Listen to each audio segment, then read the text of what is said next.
Before we get into this, I just wanted to give like a gentle but important heads up. Like what I'm going to share is vulnerable. It is raw. And for some, like it might be confronting and hard to hear. Like I'm going to speak honestly about my mental health struggles as a mother, my intrusive thoughts, trauma, rage, moments that even I have trouble saying out loud. I just want to ask your listeners, like, if their first reaction is judgment, if they feel they're like themselves thinking I'm a monster or I don't deserve to be a mother, like I'm just asking them to take a pause, take a breath, because trust me, there's nothing that they can think of that I haven't already thought of myself. And more importantly, that kind of judgment is exactly why people wipe in silence. It's why people don't seek help. It's why families fall through the cracks because we feel like we can't say it. So I'm just asking, like, please listen with like an open mind and open heart. Try to sit with the uncomfortable truths, not because it's easy, but because it is real. And it is the reality that some very good and very loving parents have to live through. And those parents need to know that they're not alone. So it's powerful, Lauren. Thank you. Really powerful. This episode might be the most important one I've done yet. My guest is Lauren Gibbs, a gifted photographer, mum, and someone who speaks with raw honesty about a side of parenting we don't hear about enough. She opens up about postpartum depression, intrusive thoughts, trauma, rage, and the silent battles so many parents fight behind closed doors. Before we jump in, here are some things worth knowing. Over 80% of new parents experience intrusive thoughts.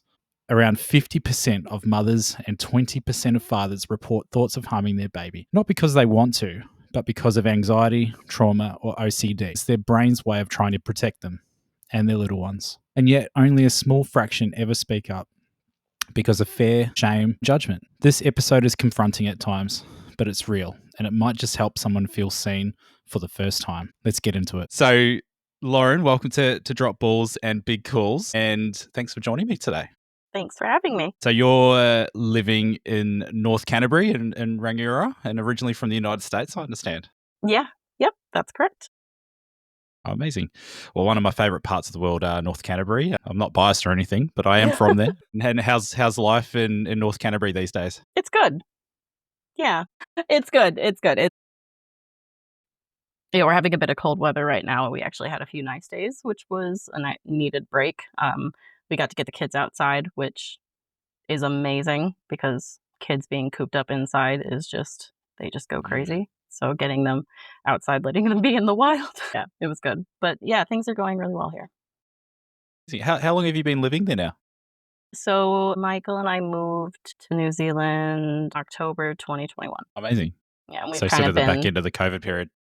I don't know if he had told you anything about like our journey, like meeting and whatnot, because we actually met through music. We met through singing, which was really kind of embarrassing to kind of admit initially because like people are thinking, oh, you met through singing, like that, like that's really cool. And then it's like, how? Like karaoke app. So good. So yeah, I was in the US and he was here, and here as in New Zealand. And we started singing together, and then all of these things unfolded. But he ended up moving actually over to the US it was a year after we got married. So we had to spend that whole first year of marriage apart, which was not fun. But he had his interview finally at the consulate on March 19th, 2020. And that, like, the next day the consulate shut down due to COVID. So he got approved, but we thought it was going to take 14 days to get his visa because that's normal. They overnighted it to him. He got his visa the next day, actually on his birthday. But they only had flights leaving the country the next couple of days, like the first couple of days of that week. So he had to pack up his life and move continents, move countries over a weekend during COVID. Wow. Like, yeah, his the flight there when the pilot landed and he was like came on and was talking to the passengers, he started crying. Yeah, because it was his Really? last flight. Like he didn't know what the future was going to hold. It was scary. So yeah, so we went from being on separate continents to lockdown. Wow. Yeah. Yeah. Was that sort of the same for you when you moved to New Zealand? Like you sort of arrived and it's that same feeling? Was that a similar feeling for you? No, I don't. I mean, when I, like, as we get into everything that was going on, I thought that I was just feeling excited. Like, I thought it was just all excitement. Like, I just kind of was yeah, ready to be over here, but I did have a lot of worries and stress and that kinda stuff moving here, like but I didn't realize it, I guess.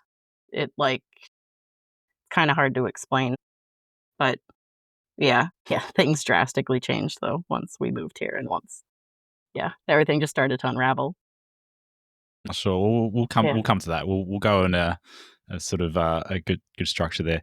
But you're a photographer as well, I understand. Yeah. Yeah, Yeah. so over in the US, I worked in pharmacy for 13 years, and my last job was the head of the department of, like, the specialty department. They didn't have a specialty department, and they put me in that role to kinda build it up, and I had no idea how to code or do anything like that, but I kinda taught myself some things so that I could make a program for them. Not full coding, but in, what was it? It was feel like it was Microsoft SharePoint, maybe, Yeah, right. but it wasn't doing everything I needed it to do, so I was actually going in and doing the JavaScript and stuff like that. So yeah, and then moving here, no idea what I was gonna do.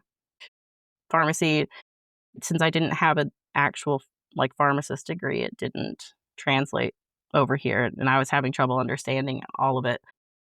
Plus, I was heavily pregnant, so nobody's gonna hire me. And then after having Logan, 3 months postpartum, I was just like, "I need something. I need something to help occupy part of my brain," and I chose photography. I had taken a photography course in, like, college, like, a Wow. actual film course, so learning how to develop it and all that stuff, but at that point in my life, I didn't take critique very well, so I got 1 bad critique. Wasn't even bad, wasn't even that bad, but he said one thing, and I was like, "I'm done, I'm not going back to class."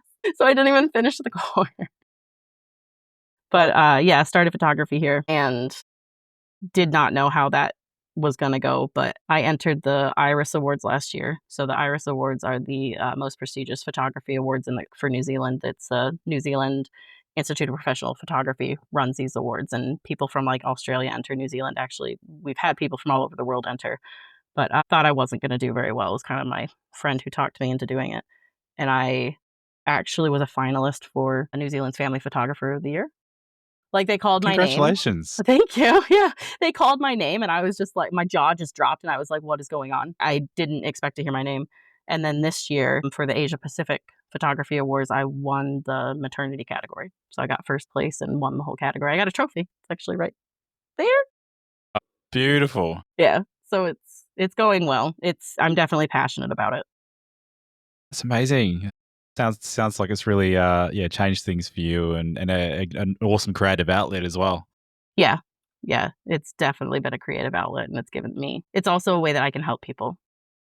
Like, I do it the reason I'm passionate about it is because I like to show people, like, how beautiful their life actually is and how beautiful they actually are. Because a lot of people don't wanna do the family portraits, they don't wanna do maternity portraits because they feel they don't like the way they look, they don't think that they're good in pictures, they think they're awkward, but I like to run my sessions more of just quality time with the family, like, I have them play games like tag, red light, green light. I have them like I work it in a way where I'm picking the lighting, I'm picking the angles, I'm telling them kinda where to stand, but then giving them a prompt to interact with each other as a family and catching those moments, and people, like, they're just amazed usually by what they see. They're like, "Oh my gosh," especially when it's families and there's kids, and they're like, "Oh, my kid was acting horrible," like, they were being a like, monster.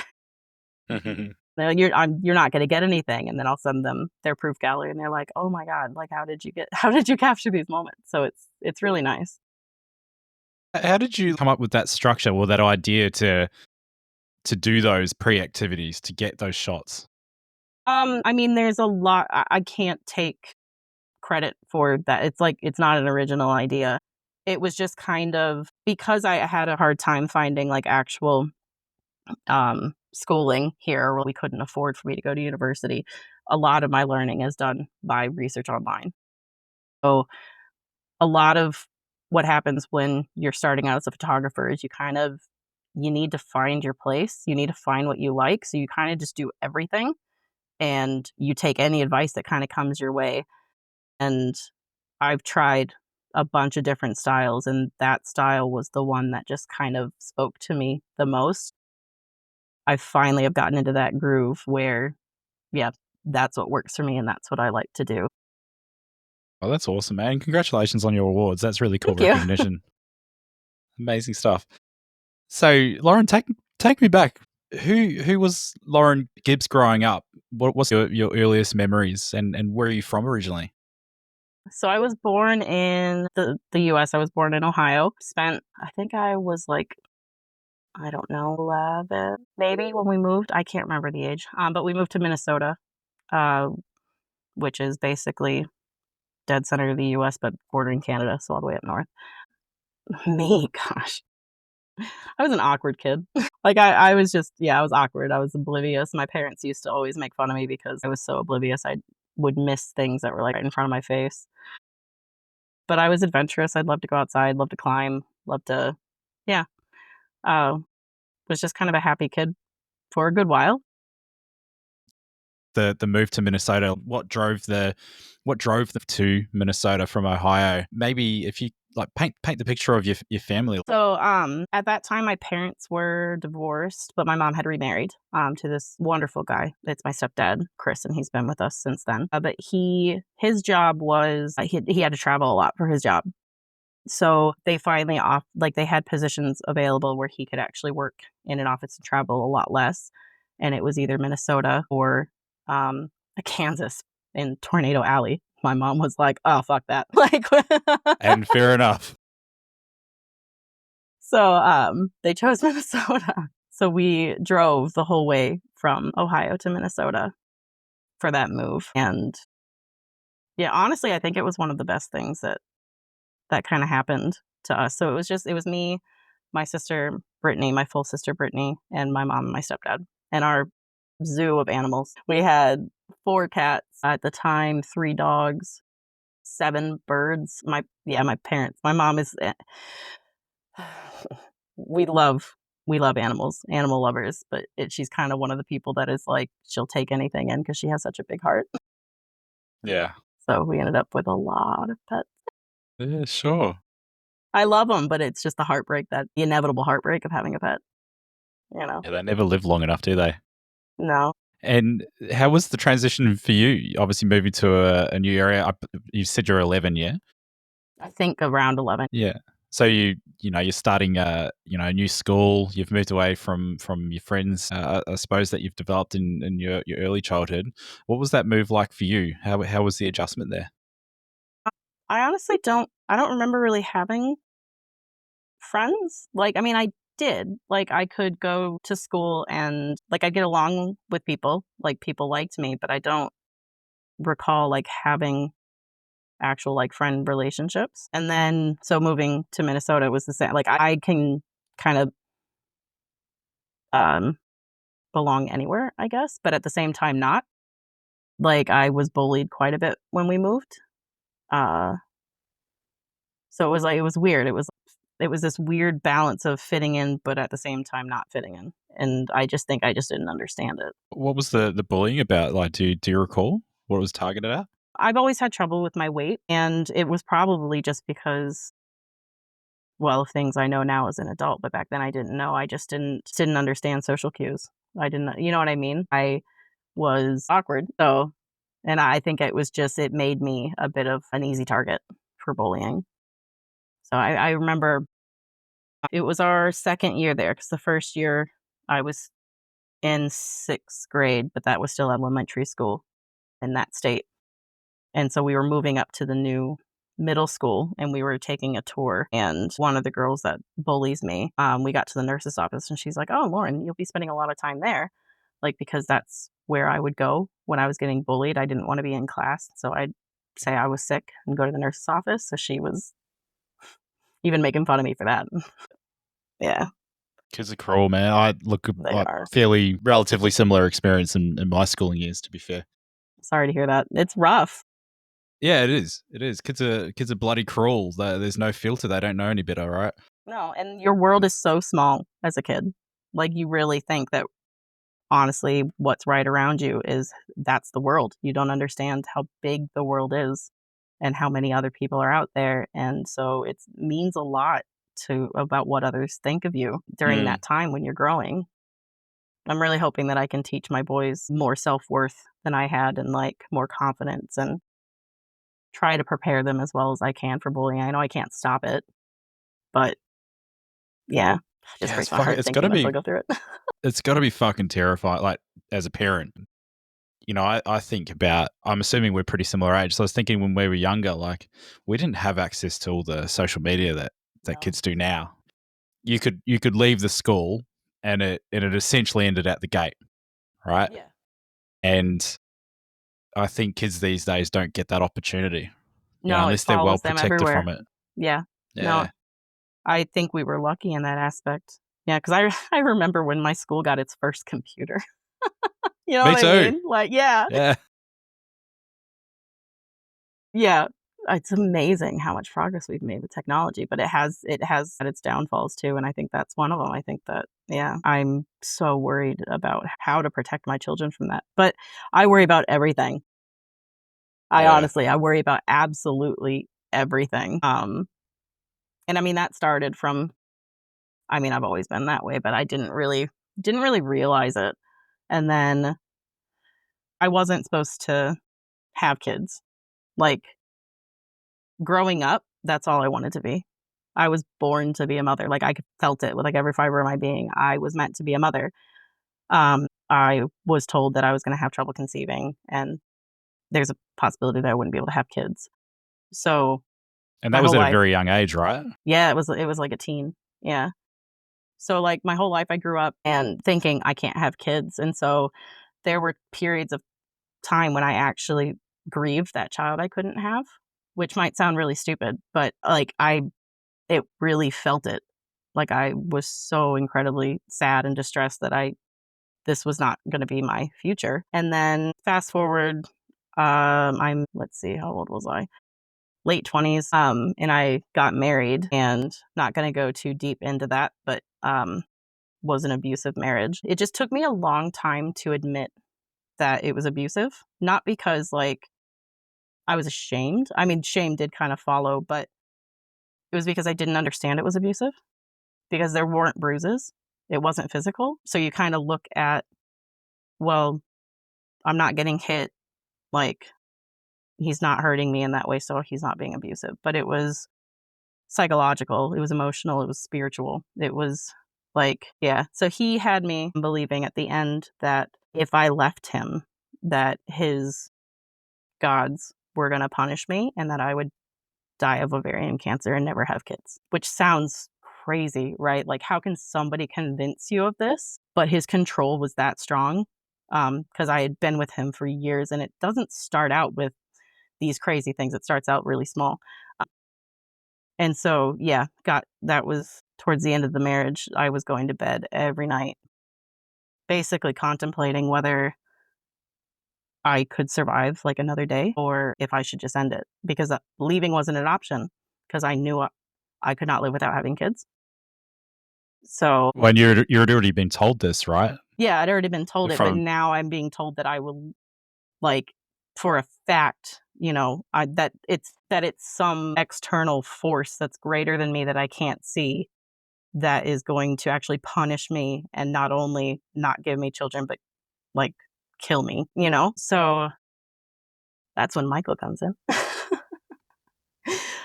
Yeah, he's a superstar now. What this is the second episode he's been mentioned on. No, I met him. Music has been one of my escapes. Um, I mean, music is just so powerful, right? So I would kind of use that karaoke app as an escape. And So just for context, the yeah, karaoke app is like where you can sort of do duets on film, yeah? yeah. So you can do audio or video. You can do solos. You can do duets where you can start the duet and then it's open for anybody on the app to finish it, or you can join somebody who's already done it, or you can even open group songs. So it's numerous people can join. And I was just searching songs that I like. And I believe the song was, I think it was Awake and Alive by Skillet. Sounds Michael, apt. huh? That sounds apt. Yeah. and yeah, Michael's face just kind of popped up. And I was like, okay. And then I listened to it and I was like, damn, he can actually sing. Like, I loved his voice. It was like butter. Like, it was And then he had another song open with one of my favorite bands, Within Temptation, What Have You Done? And in the description, it was like, "Oh, I've done blind harmonies." And I was like, "What? Wait a minute, this dude can harmonize too?" So I joined him on video, and the next day he listened to him, and he was just I was thinking, because there's a lot of people on there where their egos are so big, and, you join somebody thinking they're gonna like this, and then they don't even, like, listen to it, they don't even comment, they're just and I thought that was gonna be him, I thought he was gonna be an asshole, he kinda looked like one. So I was like, he's good looking, he can sing, like, this dude's ego is probably through the roof, he's not even gonna listen to my joins. But he did, and he was stoked. Like, he was so incredibly excited, he's like, "Oh my god," and he joined one of mine. So, yeah, we just began singing together and then naturally chatting, because like, when you can comment on the song, so that began the kinda back and forth, and then we went to chatting on another app because the chat system on that karaoke app was shit. And there was an app that, like, everybody used. It was, like, Line, I'm pretty sure it was. So it's like WhatsApp, but yeah. Anyway, not important to the story. So he came, and I was really in a dark place, and my thoughts at night went from, like, "Can I survive this, or should I end it all?" to, "I would much rather spend even just a few months happy and feeling what joy felt like with Michael than being held in emotional captivity," I guess. So he was He kinda gave you that. some confidence again. He gave me hope. When I like that, I didn't even know that was possible, and, like, I can't even articulate how that felt. It was just like this he was just like this warm light that was kinda leading my way out of this darkness, and it sounds so cheesy, but it's true. And yeah, he's just an amazing soul, absolutely amazing, and he's continued to be throughout everything. Like, we had, like, a really good few years, and then we'll get into it, but after kids, things just he's carried this whole family. Yeah. So I Right. So I'm not supposed to have kids because the doctors have told me that. My ex had convinced me that I was gonna die of ovarian cancer because I left him, and I was never gonna have kids. And after Michael moved to the US, during COVID, we waited until it was kinda safe to start family planning because, right, like, who's gonna be like, "Yeah, now is a great time to have kids during this pandemic, and we have no idea what the fuck is going on and if anybody's gonna survive." So we waited. It was like a year and a half, and we were talking about going to, like, fertility doctors. We started going to a fertility doctor. I needed to lose weight first before we could start our journey. So he helped me through that. He kinda did everything that I did so that I didn't feel pressure to, like, see him doing something different and then fall off the wagon, which was completely different from the other relationship, like, from the marriage. But, yeah, so I lost the weight. I got the green light to start treatment.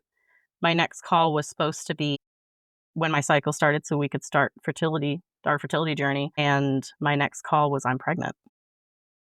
Like, and oh my god, that test was a trip, man. Like, I can't tell you the number of pregnancy tests that I've taken in my life. Like, it's way too many to count, and I'm used to, like, seeing that stark white, right? Like, the control line comes up, and then it's just white. It's just nothing. Nothing ever appears.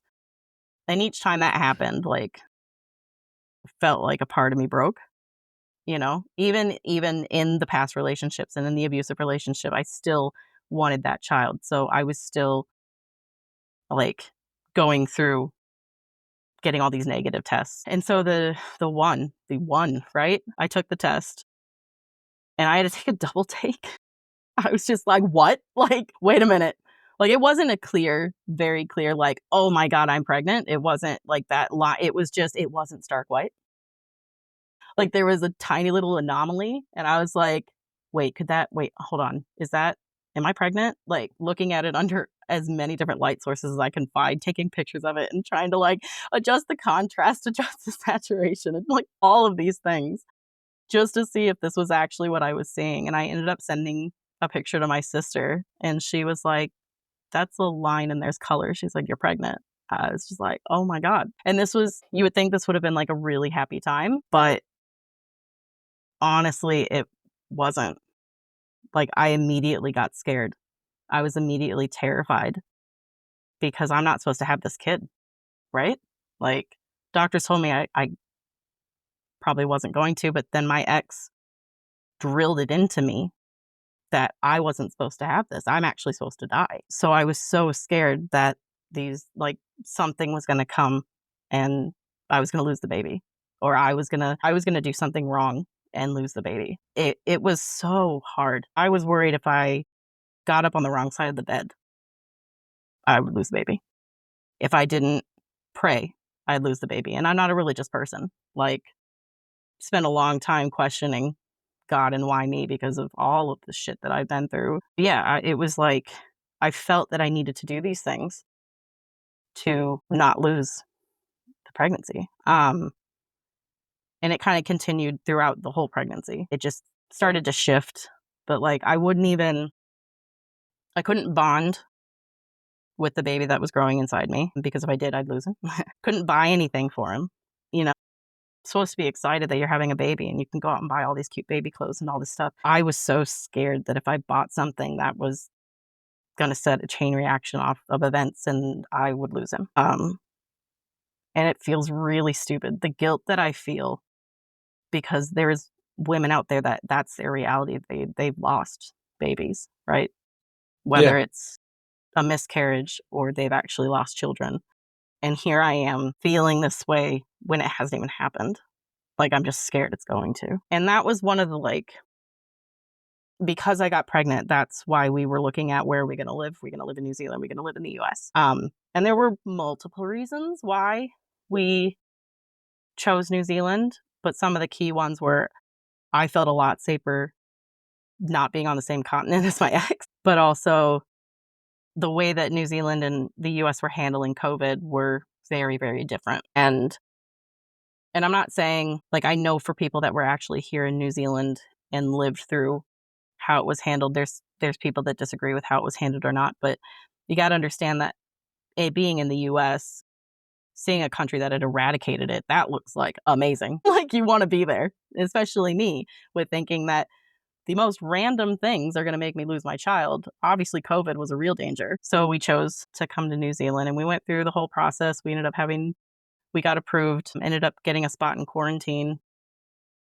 which that was a nightmare for me. I couldn't choose my food. Like and you could kind of pick from two different options, but that was really all the control I had. Like I was supposed to be able to say, you know, no aioli because aioli had raw egg and you're not supposed to eat raw egg when pregnant.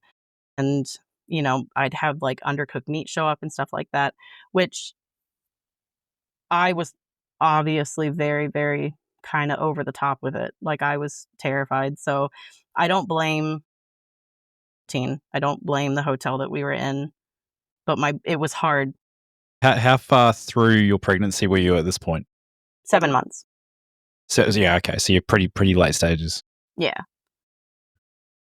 And obviously scared because we just traveled on a huge plane with a bunch of people from the US for 14 hours on that long flight, and then went through the airport at Auckland. And it was like, so we were controlled the whole way through it.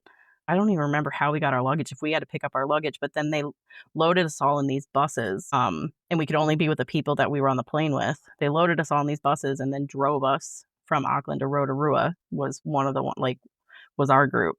And then we had to wait on this bus for them. Like I think it was do you have or not New Zealand. Does New Zealand have like National Guard or what is the military here? I think it's just the army or the New Zealand The Defence army? Force. Yeah. So, maybe it was a defense force. Yeah, but they were there, like checking in people, and you just had to kind of wait. So it was yeah, the whole thing was just kind of scary. But so we get here, and we Michael gets a job working at the place that he worked at before he left, which was really nice. That was amazing that they were willing to take him back. I mean, he's a amazing person, great employee, so there was no question. But I'm just happy they did. But so we come to my app. I'm at 36 weeks plus 6 days. And I'd been having pain in, like, my lower abdomen, for about a week and a half, and I contacted my midwife, and she was like, "Oh, it's round ligament pain, you're fine." I'm like, "Okay." But then that day, I couldn't get out of bed. Like, it hurt to lay in bed, it hurt to get out of bed, I couldn't stand up straight without that hurting, and it wasn't severe, but it was worrisome, so I got a hold of the, backup midwife because my midwife was always gone. She was always on the West Coast or always doing something else. I saw her once. So I got a hold of my backup midwife, and she's like, "You know, I don't think it's appendicitis, but just to be safe, like, let's get you seen."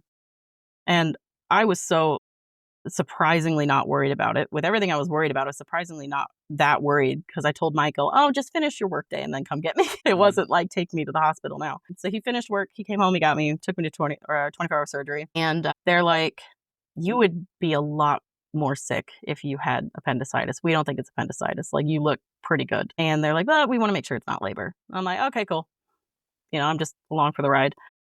Let me go to the hospital, because that's where they had to send me when they needed to make sure it wasn't labor, and didn't get up to a room until probably 10, 11 o'clock at night, and then the doctor didn't come in till 3 a.m. because there's such short staff at night, and he did his evaluation, he's like, "Nah, I don't think you have appendicitis, but we'll keep you, and then in the morning, we'll do an ultrasound and see what's going on."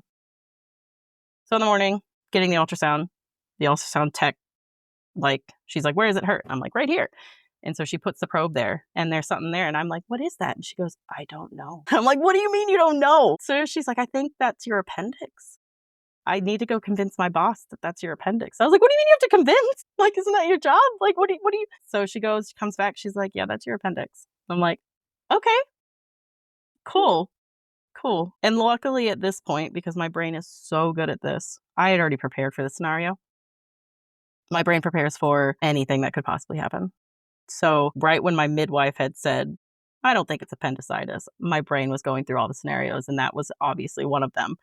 If it's appendicitis, then rationally, I'm gonna need a C-section. They're gonna have to take my baby out and take my appendix. So when all this came about, I already knew. I was like, "Okay, so I'm gonna have a C-section." They take me back to my room, doctors come in, they're like, "Yeah, you have appendicitis, but we don't know what we're gonna do." And so I just had to kinda wait for them to come to the same conclusion that I had already come to the night before.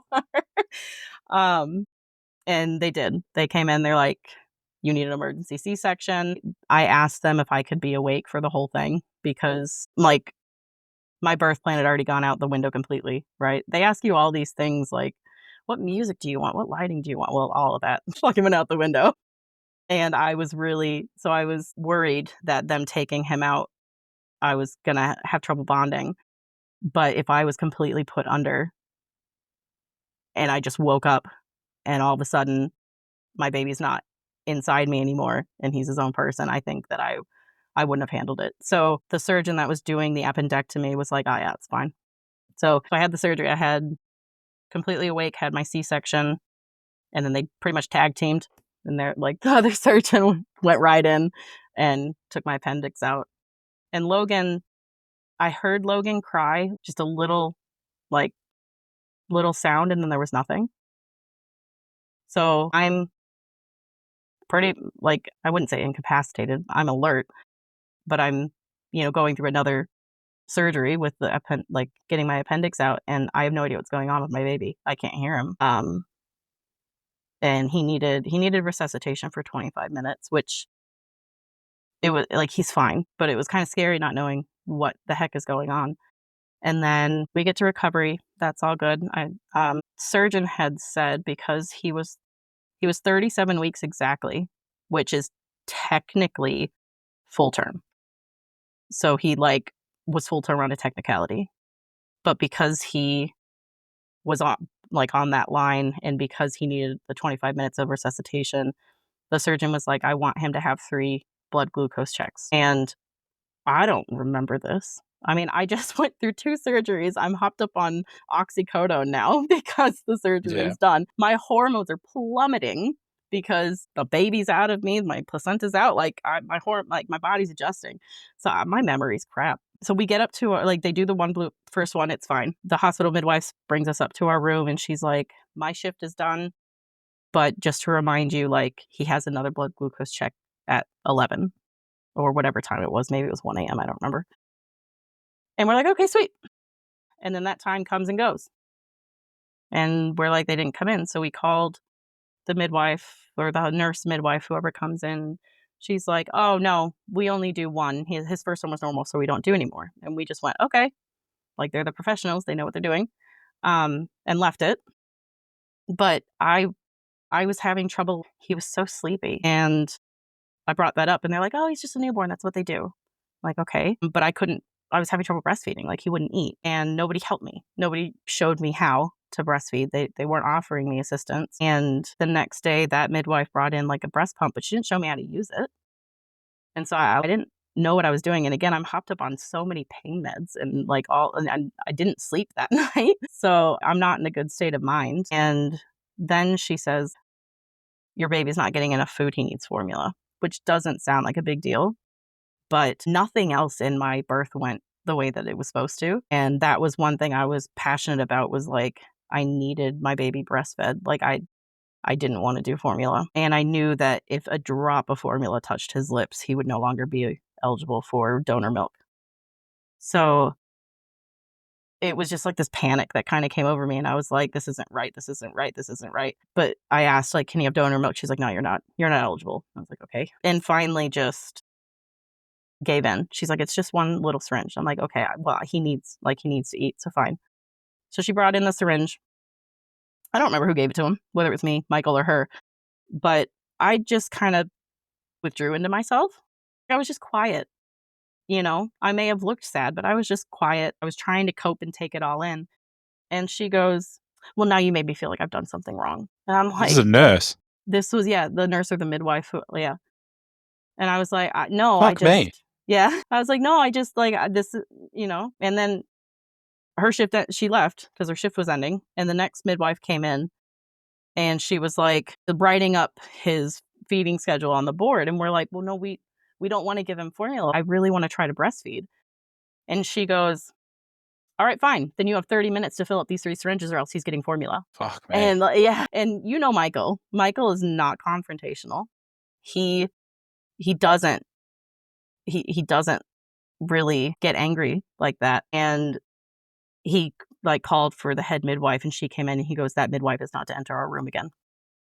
Like, he put a stop to it. He's like, no, she's not welcome in here. So they had to get another midwife. And you knew the minute she came in that her coworkers had talked about us, right? Like, there's the vibe she's giving off that's like, she's already annoyed with us, like we're trouble. And she wouldn't talk to us. She wouldn't really help. And one time I was like, oh, I'm so happy Logan just fed for 45 minutes, like feeling really good about this. And she doesn't say anything. She just starts to walk out and she goes, well, let me know if you need help latching. I'm just like, oh my God. And then his next feed comes up and I can't wake him. Like, he's too tired. I cannot wake him. So I page her, right? She said, if you need help, page. So I did. She comes in. She's like, there's nothing I can do about a sleeping baby. Like, what is going on? And she leaves. And next thing, I get a text from my backup midwife saying, I've just heard from the hospital and they're worried your baby's going to end up in NICU. And I was like, nothing was said to us. Absolutely nothing was said to us at all. This was news to us. And now we're scared because we're like, what's going on? Why is he going to end up in NICU? Is he sick? And so we page for the midwife and she brings in the head midwife with her, like it's this intervention. And like they said, like, we want to check his blood glucose. And we're like, good, fine. Like, we thought there were supposed to be more checks anyway, that you guys were like, no, he's fine. And so they checked it and she's like, oh, it's exactly what I thought. It's dangerously low. He needs emergency glucose. And like, Michael and I we both started crying and both feeling like we made a mistake. We're not meant to be parents. We can't do this, clearly. Like, we almost killed our son day one. And why did you default to it being your fault straight away? Because that's how they made us feel. They were angry with us. I didn't refuse the formula. After he had that syringe, they were bringing in more formula that he was doing top-ups. So it's not like we were not feeding him, but they just and for me, that's how I've been kind of my whole life with all the trauma I've been through. Like, my first thing is it's my fault, right? Nobody else can really do anything wrong. It's always me. I'm always the screw up. But for Michael to feel that too, for him to feel like he was a failure, it had to be more than just my own mental health. And I mean, we both regret this now, but we were profusely thanking this midwife, right? Like, thank you so much for catching that. And she didn't even acknowledge us as we were thanking her. She was just smugly feeding Logan his glucose, his emergency glucose. And it that set the tone for, I think, pretty much the next few years. Like that, even that night, in the middle of the night, Logan started crying in his bassinet in the hospital, and I was too terrified to touch him because I was like, I couldn't pick him up because I was like, clearly he's not safe with me, you know? So I had to page the midwife to come pick him up because he was crying. Yeah, so we had a really shit time in the hospital. um, I will say to their credit that the next day we asked for the head midwife, which was a different one. I made sure if it was going to be the same one, I was like, I don't want to deal with her. But it was a different one, and we told them what happened, and they apologized profusely and was like, "That's not what's supposed to happen here." And they handpicked a midwife for us, and she was so gentle, felt more like we were being cared for. And then I ended up needing to go back into surgery because I had a massive hematoma and an infection. I had cellulitis in the incision, this is only like 2, 3 days after the C-section. So they had to take me and actually put me under and clean me out. And then I had to be on antibiotics. So we were in hospital for like 5 days. That first day after that night when I couldn't pick up my son, when the surgeon came in, or the, yeah, it would have been the surgeon coming to check on me, I said, I need help. Her first question was, do you have any thoughts of hurting your child? And I was like offended that I was even being asked this, right? Like, how? He's a day old. Like, how could anybody ask me if I'm gonna hurt my child? Like, I was like taken aback. And of course I was like, no. And I didn't.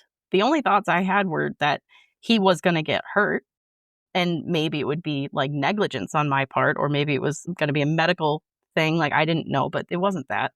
So then we get home and these fears just like amplify. Like, I'm absolutely terrified of SIDS. I was terrified he was gonna die in his sleep. And we followed every safe sleep recommendation to a T.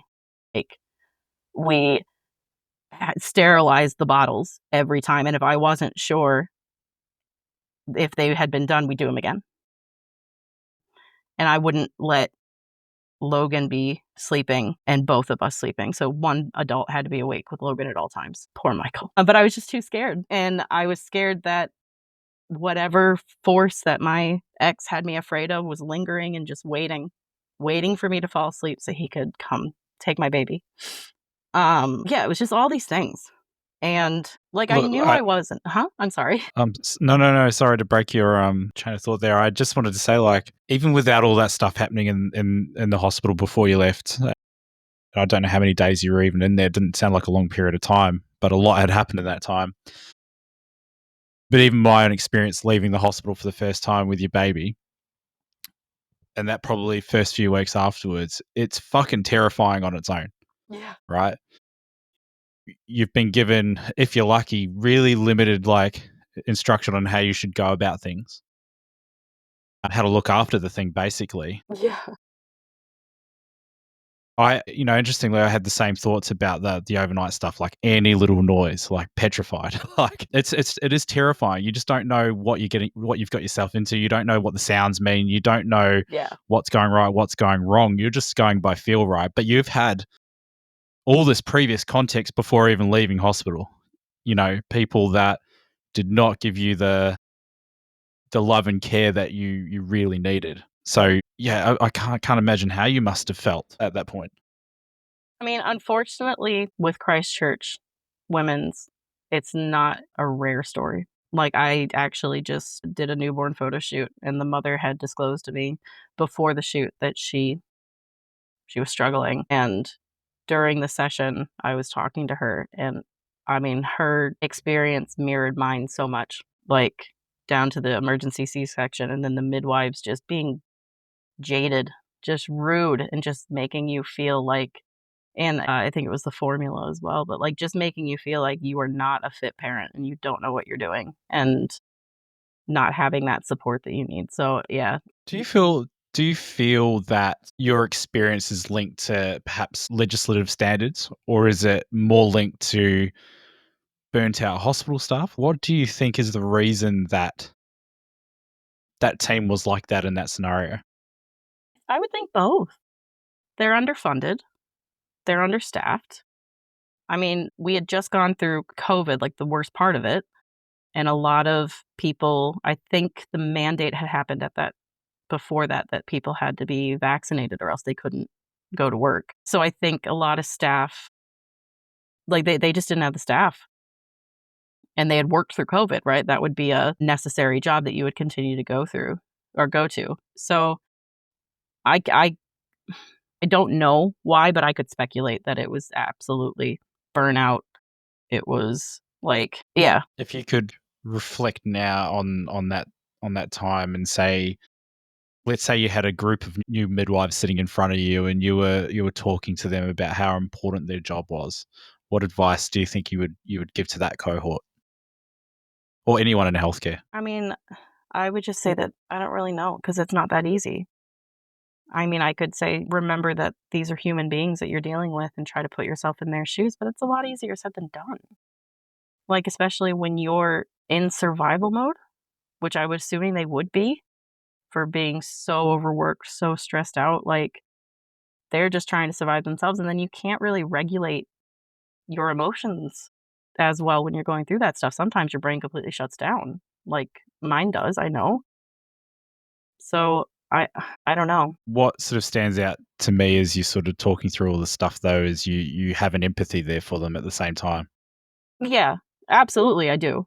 Like I hate the way that I was treated and it did have a lasting effect on me, but yeah, I don't just like I can absolutely understand where that how that situation would have evolved, I guess.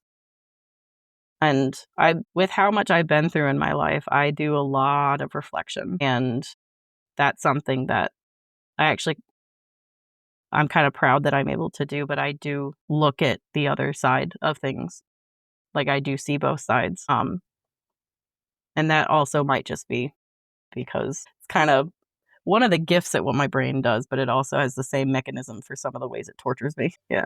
But, yeah. Before we get into the next stage of your journey with this, I just want to explore a couple of key themes that have sort of been pretty consistent since you were given that first I guess that first diagnosis in your teenage years that you couldn't have kids. I'm guessing your anxiety is really starting to surface at this point, and there's been themes of that throughout. There seems to be a spiritual element to your life as well. You talk about religion or God. When do both of those things start showing up for you?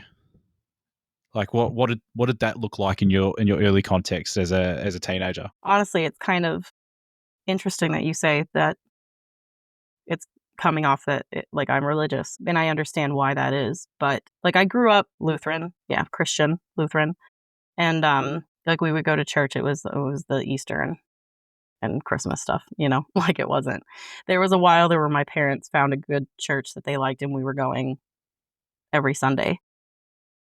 Um, one of the major traumas in my life, which there's been ongoing ones, but, was I was, sexually assaulted and raped. I'm starting at the age of 10 until I was 15, so for 5 years straight. And it wasn't when I say 5 years straight, it wasn't constant, but it was multiple times, like, each year. And I think that's when I started questioning, like, if there's a God and why me, you know?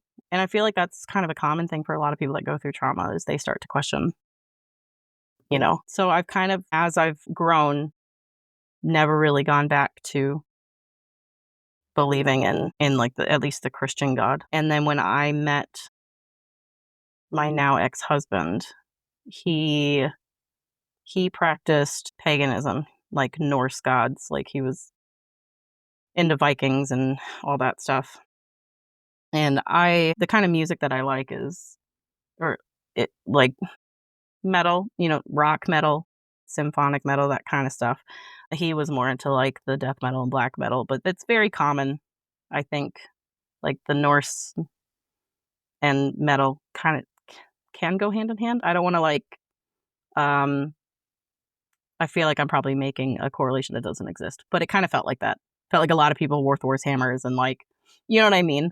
And so since I didn't really have a religion that I was in, I was like, sure, just kind of, he was passionate about it. He talked about it. And so when we got married, like I didn't have a god that I was going to be married under. So he wanted to get married into Norse gods. I'm like, sure. But with the extent of his control and his manipulation, that was how he kind of put this fear into me that I was going to be punished by his gods. And my brain goes rationally, right? Like, rationally, he was just being a piece of shit, Like, but there's that small little percent that's like, but what if? There's that doubt, right? Like, what if he's right? What if there are these gods out there? And actually, I was listening to your other guests that you've had, which have been amazing. And one of them said something that I've always said, which is, they say energy cannot be created or destroyed. So where does it go? Right? When somebody passes, where does it go? And so I'm with him on the fact that I'm a spiritual, but not religious, if that makes sense. And I think that's kind of where the lines got crossed for me, because it's that not understanding what else is actually out there, not being able to prove. It's things you can't see, things you can't prove, right? But everybody has, you hear all these ghost stories, you hear all these like paranormal, metaphysical stuff. And so you have to think there has to be some truth to that. So my brain clung to that, right? I couldn't disprove what he was saying. And so this kind of became a core fear of mine. And it still is. I still, I'll be walking down the hallway, my boys are asleep, and I will just get this overwhelming fear of dread that there's something going after my boys and I'll have to go check on them. Did I answer your question? No, I'm kind of No, lost. you actually really did. I thought that context was really important because when you've been talking about your ex-husband and about that moment where he sort of said, if you leave me, that God's going to do this to you. Yeah. And it seems that's really stuck with you over the years, and I just thought that was a really important context to your story, understanding why you felt that so deeply. Obviously, there's the abusive element to it, but I think it felt like there was a little bit more there, and I think you Yeah. covered that really well. Okay. But fuck, man, you never got to have a normal childhood, did you? Like, No, you never got to be a kid. no, I didn't. It forced me to grow up really fast. And there's stuff from that. Like, there's so many things that have happened in my past that we could have like multiple episodes on your podcast just to explain one event. It's crazy. But yeah, yeah, no, I haven't really. But the thing is I don't feel sorry for myself, and I can't like I can't really give myself grace in that fact, because it feels like my brain will go, but other people have had it worse, you know? And I also think that is very common with other people that have gone through trauma. It's like you're always kind of, yeah, I don't know if that's a way to survive. I don't know if that's just because our brains like to tear us down and not think that we're worthy, because our self-worth kind of plummets. I think it is a bit of a survival mechanism, right? Like, what certainly you shouldn't diminish what you've gone through, and yes, other people's situations are different, and your context is uniquely yours. But I think it is a survival mechanism of who we are to go, well, I need to get through somehow, and maybe my situation's not as bad as what someone else is going through, so I need to just bury that and keep going. It also does kind of feel like, I mean, you're basically gaslighting yourself though. And Yeah. like it feels like imposter syndrome, which is weird. Like I understand imposter syndrome because I had that with photography, right? Like, I still think people are going to figure out that I'm a fraud. And I actually just saw another photographer who I really looked up to, and she just posted something saying the same thing. Like, she's wondering when people are going to find out she's a fraud. So it's interesting to know, like, no matter how good you are, people still feel that. But to have imposter syndrome about like my abuse, for example, like it's hard for me to admit that that was actually abuse. When if somebody else is going through it, I'd be like, that's 100% abuse. But for some reason, for me, it feels like I'm like a poser or something. I don't know how to say it, but basically, like, I'm being dramatic. That, you know? These traumas where you're, like we're talking about, you sort of bury them, you're sort of diminishing them in a way by looking at other things. But I think those things really start to show up when you least expect them. That might be the imposter syndrome. It might be your reaction in certain situations. It might be closing up. It could be a variety of things. And it was really important to put that context together for people so that we can really start to understand where you're at this point now that you've had that experience in the hospital, and now you're taking your first steps with your newborn child at home. So maybe we can start linking back into that story if you like. Yeah. Well, and you did say something that I feel is important to address, which was that what I experienced with the scared of SIDS, or what you guys, I think you guys call it cot death here, or, having those fears, that's not unique to my situation. And you don't need to have gone through trauma to have those fears. Like anybody, honestly, it can be anybody. And that's the same with postpartum depression and all those things. You don't know if it's going to affect you. Like, you can't say, I've never had anything bad happen in my life, never had trauma, so I'm going to be fine.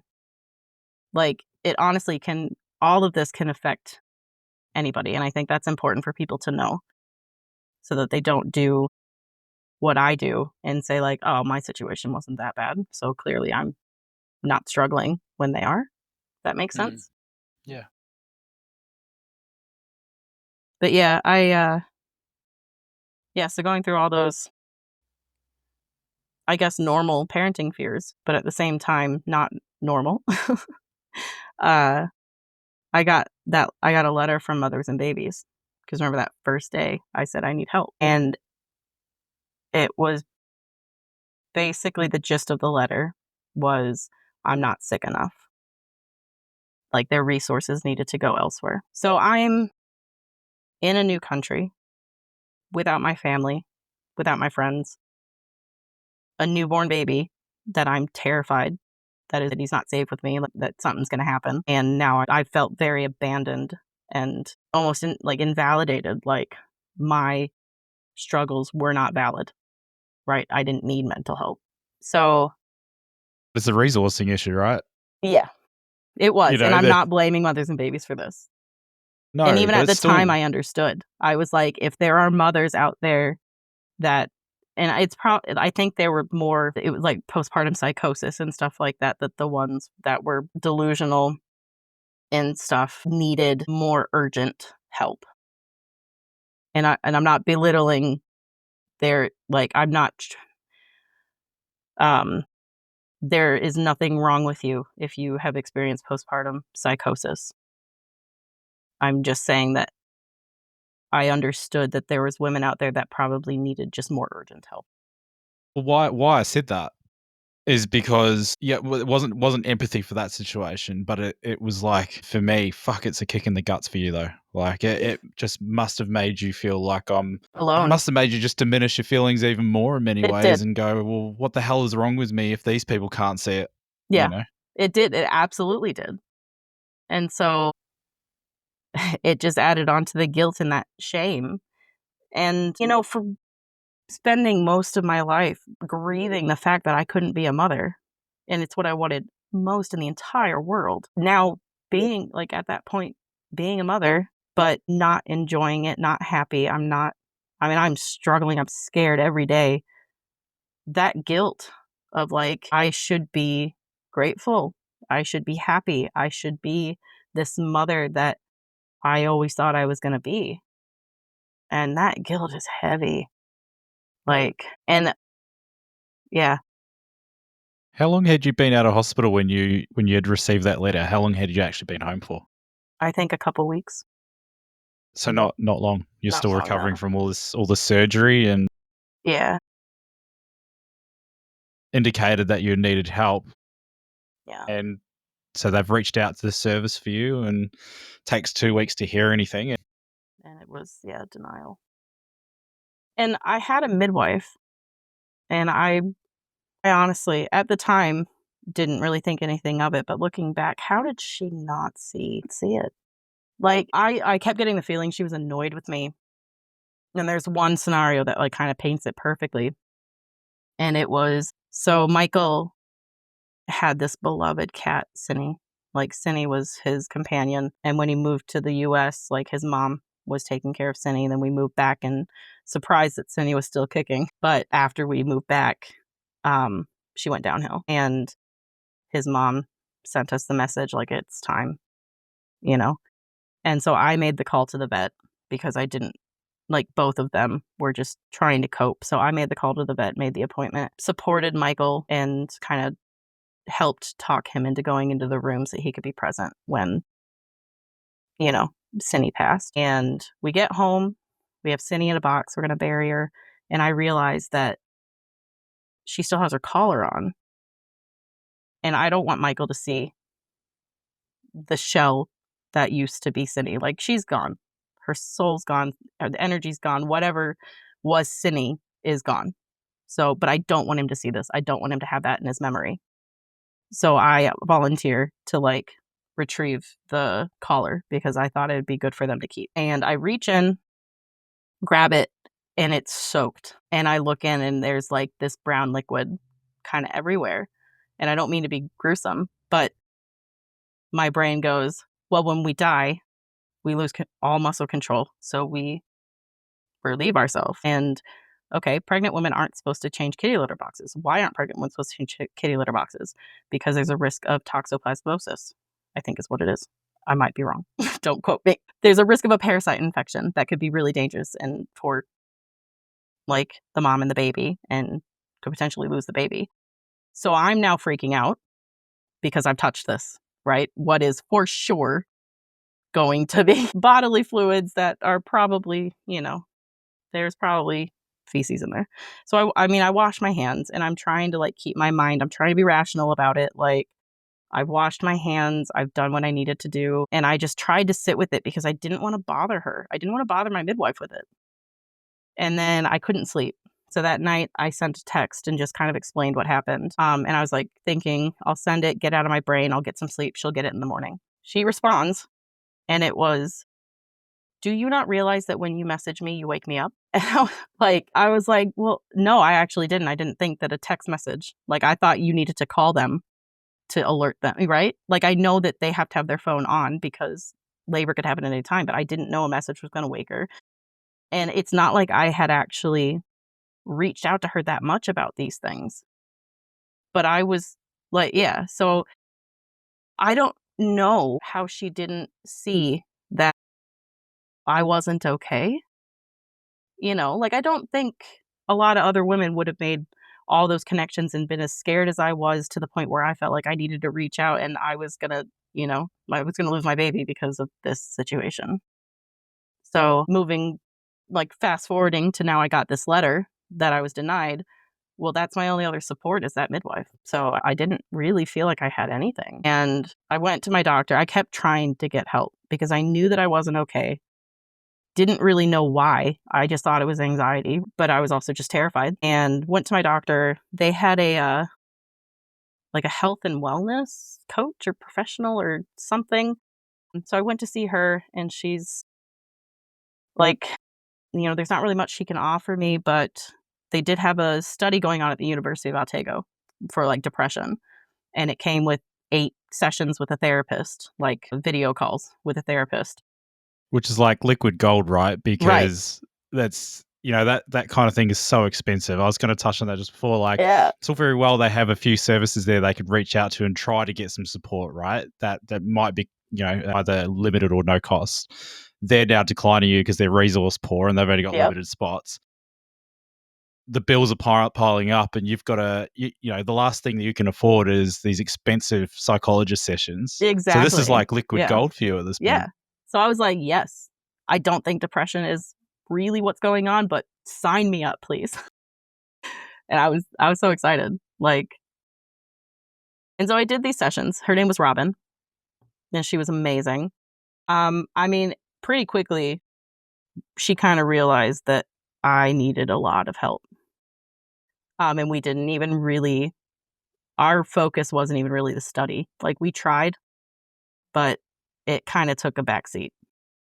So I basically just got these 8 sessions, which were enormous for me. And then right before the last session, I found out I was pregnant again. And this is now 3 months postpartum. So, yeah, that wasn't planned. It's kinda hard when I had this mindset my whole life that I couldn't get pregnant, and then I have a kid, but then you kinda go right back to that mindset, like, "I can't get pregnant." It turns out you can, and you're very fertile after you've had a kid.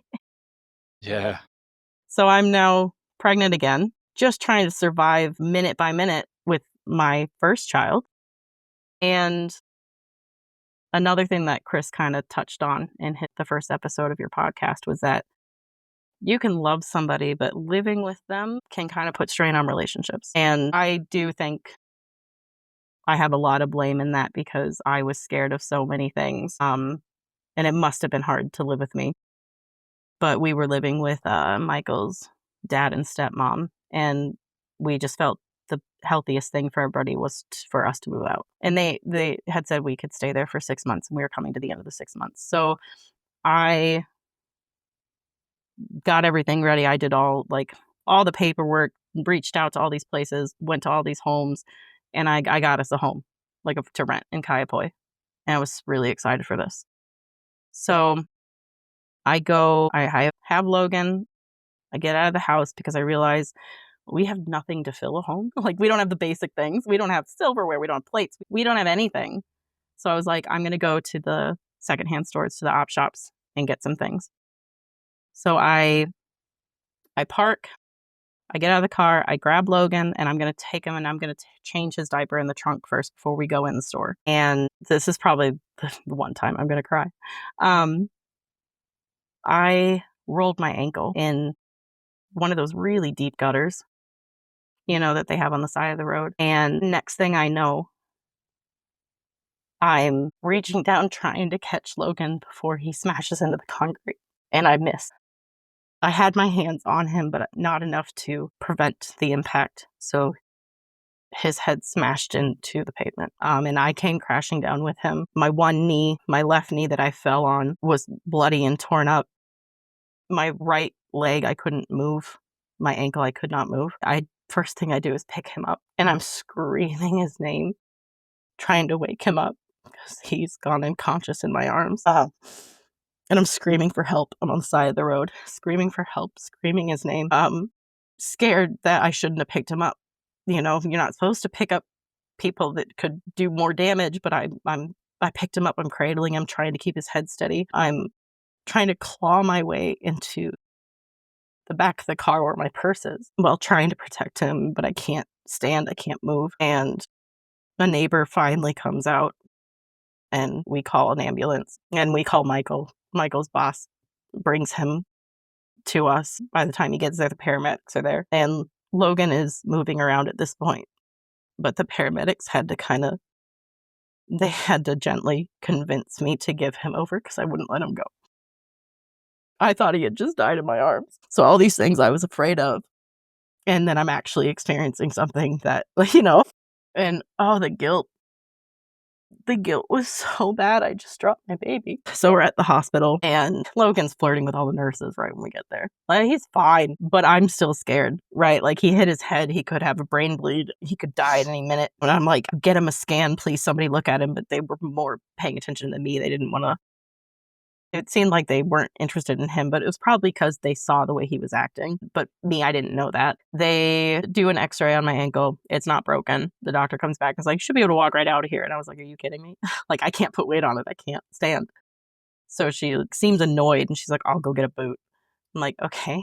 So the nurse comes back with a boot, and she tries to help me put it on, and I am screaming in pain. And she's like, "Are you sure you want to do this?" And I was like, "Yeah, let's just get it on. Like, I'm thinking it's going to help." But when she does that final strap, I just shriek and she's like, "No, no." And so they had to take it off. So she's like, "I'm going to get you crutches." And the doctor comes back with the crutches. And it was basically like, "You better bring these back" type attitude. I'm like, okay. Sorry, had you had an X-ray at this point? I did. It wasn't broken. Yeah. Yeah. So they wanted to take me because I was in so much pain putting the boot on. They wanted to take me to another wing or another ward of the hospital to like be observed. But they were going to take Logan to the pediatrics. And I was like, "I'm not leaving him. Like, no, like, fuck me. I'm not leaving him. I don't care how I am." So we spend the night in pediatrics and the doctors come in the next morning. And it was actually one of the doctors was Michael's and my sister-in-law. She's so lovely, Cara. Really? Yeah, yeah. That's probably what you really needed in that moment too. It was, but it kinda made me break down seeing her. Like, and she wasn't our main doctor because that would be, like, a conflict of interest, but she's learning because she's going to, she's doing schooling to be a pediatrician, and, I mean, I'm so proud of her. The work that she's put in, she's just such a wonderful person. But I see her and they're asking me, like, what happened, and I break down and I just keep saying, "I tried to catch him. I tried to catch him." And I don't like, I didn't understand why that's what I was saying, right? Like, I didn't get it, but I just kept saying that, and it wasn't until, like, a while later, that I realized why it was, and it was you know how they talk about that mother instinct? That that primal instinct that you protect your child. So there's stories of mothers falling and they cradle their child and they turn so that they get hurt, but the baby they've kept safe. I let go of him to catch myself. You're talking a split-second instinct, Yeah. mate. But the guilt, like I don't have that mother instinct, clearly. I don't have that instinct that everybody talks about. Had It was self-preservation. And I try like I said, I tried. It was a split second. And I noticed it and I tried. That's why I kept saying I tried to catch him. Because I tried to correct it. And I know now that that mother instinct was me cradling him and me doing what I could to claw myself in the back of that car and, trying desperately to get help. Like, that's all mother instinct. And I know that I can't blame myself for the way that my body, like my brain and my body reacted, but I was. And I mean, I couldn't even say his name for 3 weeks. Anytime I said his name, it would just bring me right back to screaming it. Yeah. So now we've moved and I'm in a boot. I can't even I'm off crutches, but now I'm in a boot and I can't take care of my kid. Can't take care of my son. I need somebody to come in and help. ACC brings somebody in to kind of help me look after him, and I'm not happy with anybody they send. And I'm just so many thoughts in my mind. I'm not meant to be a mother. Like, clearly I couldn't protect him. I'm not bonding with him. So I'm ruining him psychologically because I can't bond. I'm not smiling at him enough. I'm not playing with him enough. I don't know how to play with him. I'm just anything you can think of. I was worried about. But they talk about that first 3 years being the most important developmental years, and I felt that the weight of that clock. I mean, he's what, 4 months at this time? 3, 4 months, and I'm already worried about that 3-year clock, you know?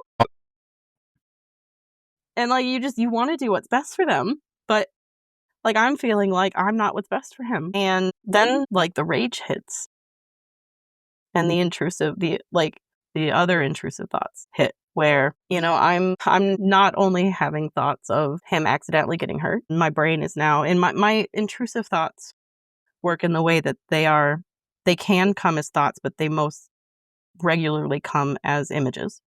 So they're intrusive images. And it plays like a movie in my head. And I'm having these images of me actually causing him harm purposely. And that terrifies me. That absolutely terrifies me. Like, what kind of a mother would have those thoughts? And why was I having them? And it was like, Michael had to give him a bath a lot of the time because I was scared that he was going to drown, whether accidentally or if I was going to do something. So I'm just feeling he's not safe. But then he'll cry and I just get so mad. Or I'm trying to change his diaper and he's trying to roll away from me, and that little bit of like a Rejection. rejection, the resistance, right? Just, and saying things to him that I would have never, ever thought I'd say to my child, like screaming, "What do you want?" when he won't stop crying, right? Like, who am I? So I I do have to say that because I was pregnant, I did have a different midwife this time. Her name is Jackie Snowden, and I would recommend her to anybody. She is an amazing human, fantastic midwife, and she made me feel seen and like I was in good hands. Even though I held a lot of stuff back from her because of the experience with my first midwife, I still felt like I was in good hands with her.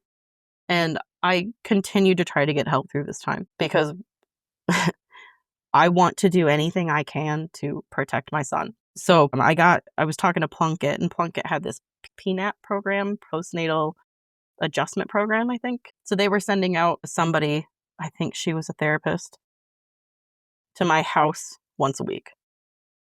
So I had this person from Plunkett coming once a week. And after kind of meeting me and going through everything, she decided to put in another referral to mothers and babies. And this time, like, I wrote a letter basically saying that I'm a new mom in a new country without any friends, family, well, without any family around. I feel like I'm ruining my child. I feel like I'm ruining my husband because Michael's having to pick up all the slack, you know? He's having to do so much. So I'm like, I'm not coping.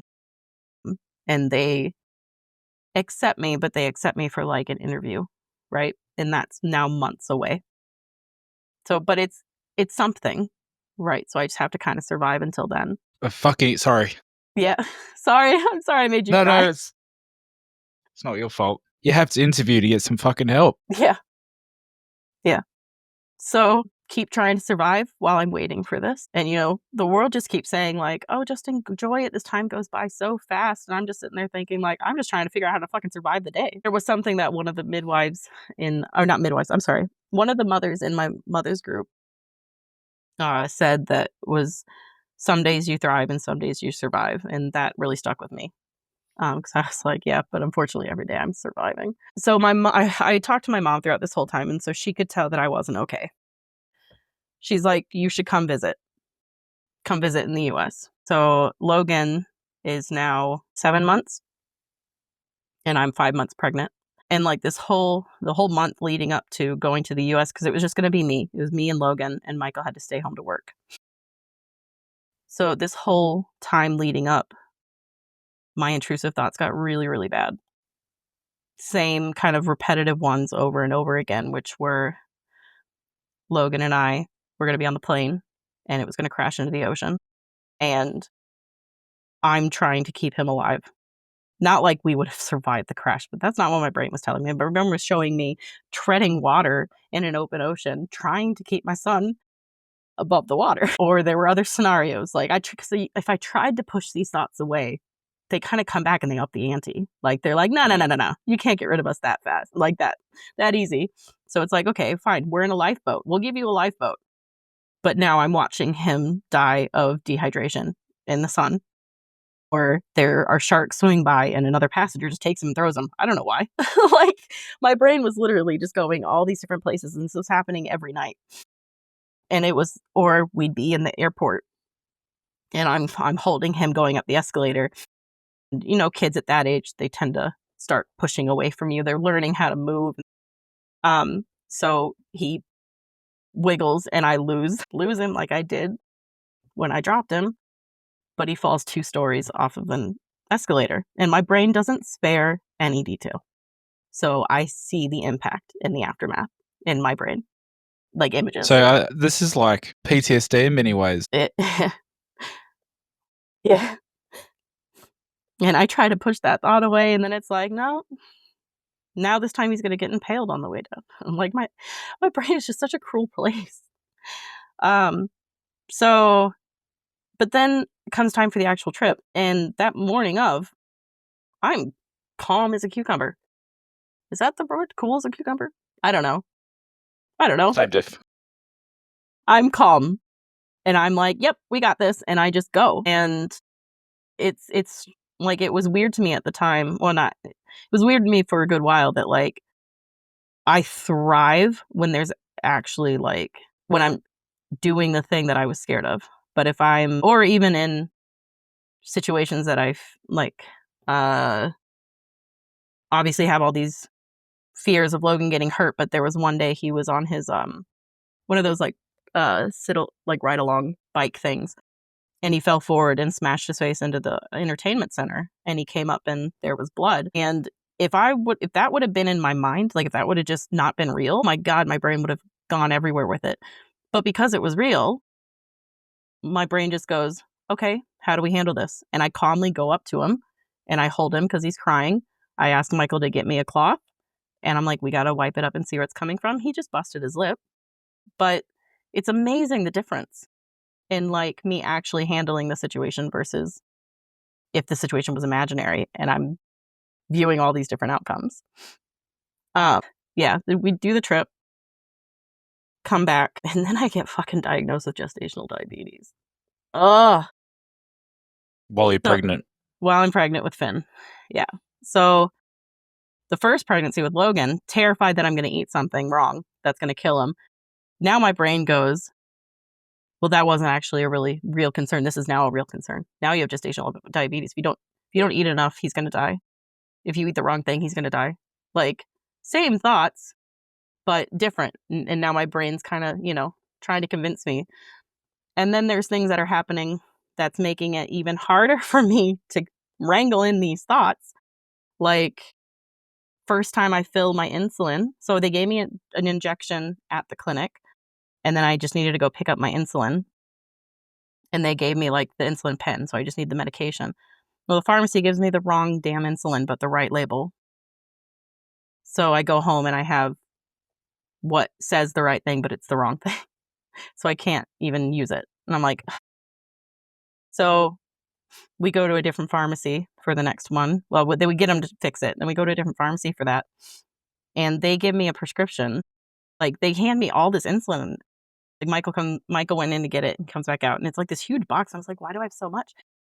They put on there increase like, insulin, you can have a sliding scale, which is typically what they're doing when they don't know your dose because it's kind of experimental and you wanna go in small increase or, like, very small increments because you need to try to figure out what your body actually needs, and if you go too high, it can be really dangerous, it can be fatal. They put on there increased by 21 units when it was supposed to be 2.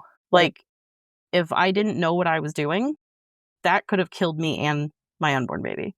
And you had worked in a I worked pharmacy. in a pharmacy, yeah, so I saw it right away. Thank God. Yeah. But people that don't know, so now my brain's going off on other like, how people could get hurt by this. I'm like, "Oh, just nothing's working." Had Well, had you had you had heard at this point about the outcome of your letter or your no, interview? No. So still waiting, and this is a number of weeks later. and we're getting actually, this next part kinda leads into that. Gosh, it just feels like I'm just bashing everything here, and I'm not trying to, but this is really my experience. Like, I'm not just it sounds like I'm pretty hard to please or fastidious, is that the word? A lot of these things that are happening shouldn't have happened, like, whether yeah, anyway. So, I'm feeling guilty that I'm not being a good mother for Logan. So, I'm like, I'm gonna take him to messy play. All these other mothers, they take their kids out for play dates and play groups and whatnot, and I'm gonna take him to messy play. So, we're driving, and he's screaming in the back seat, just screaming. And, of course, like, I'm still pregnant with Finn at this time, so I technically have 3 of us in the car. And I scream at him to shut up, which I'm not proud of, and then I have the thought to drive into oncoming traffic, and I kinda feel like I'm scared that it's gonna happen, like, I'm gonna do it. So, luckily, after messy play, I already had a doctor's appointment scheduled for something else. I handed Logan to, somebody that was a friend at that time, and I went to the doctor, and I told him that I was about to drive into oncoming traffic with my unborn child and my child. and that I'm not okay. And he handled me so gently. He called Michael. Again, Michael had to leave work. Like, Michael's missed so much work because of me.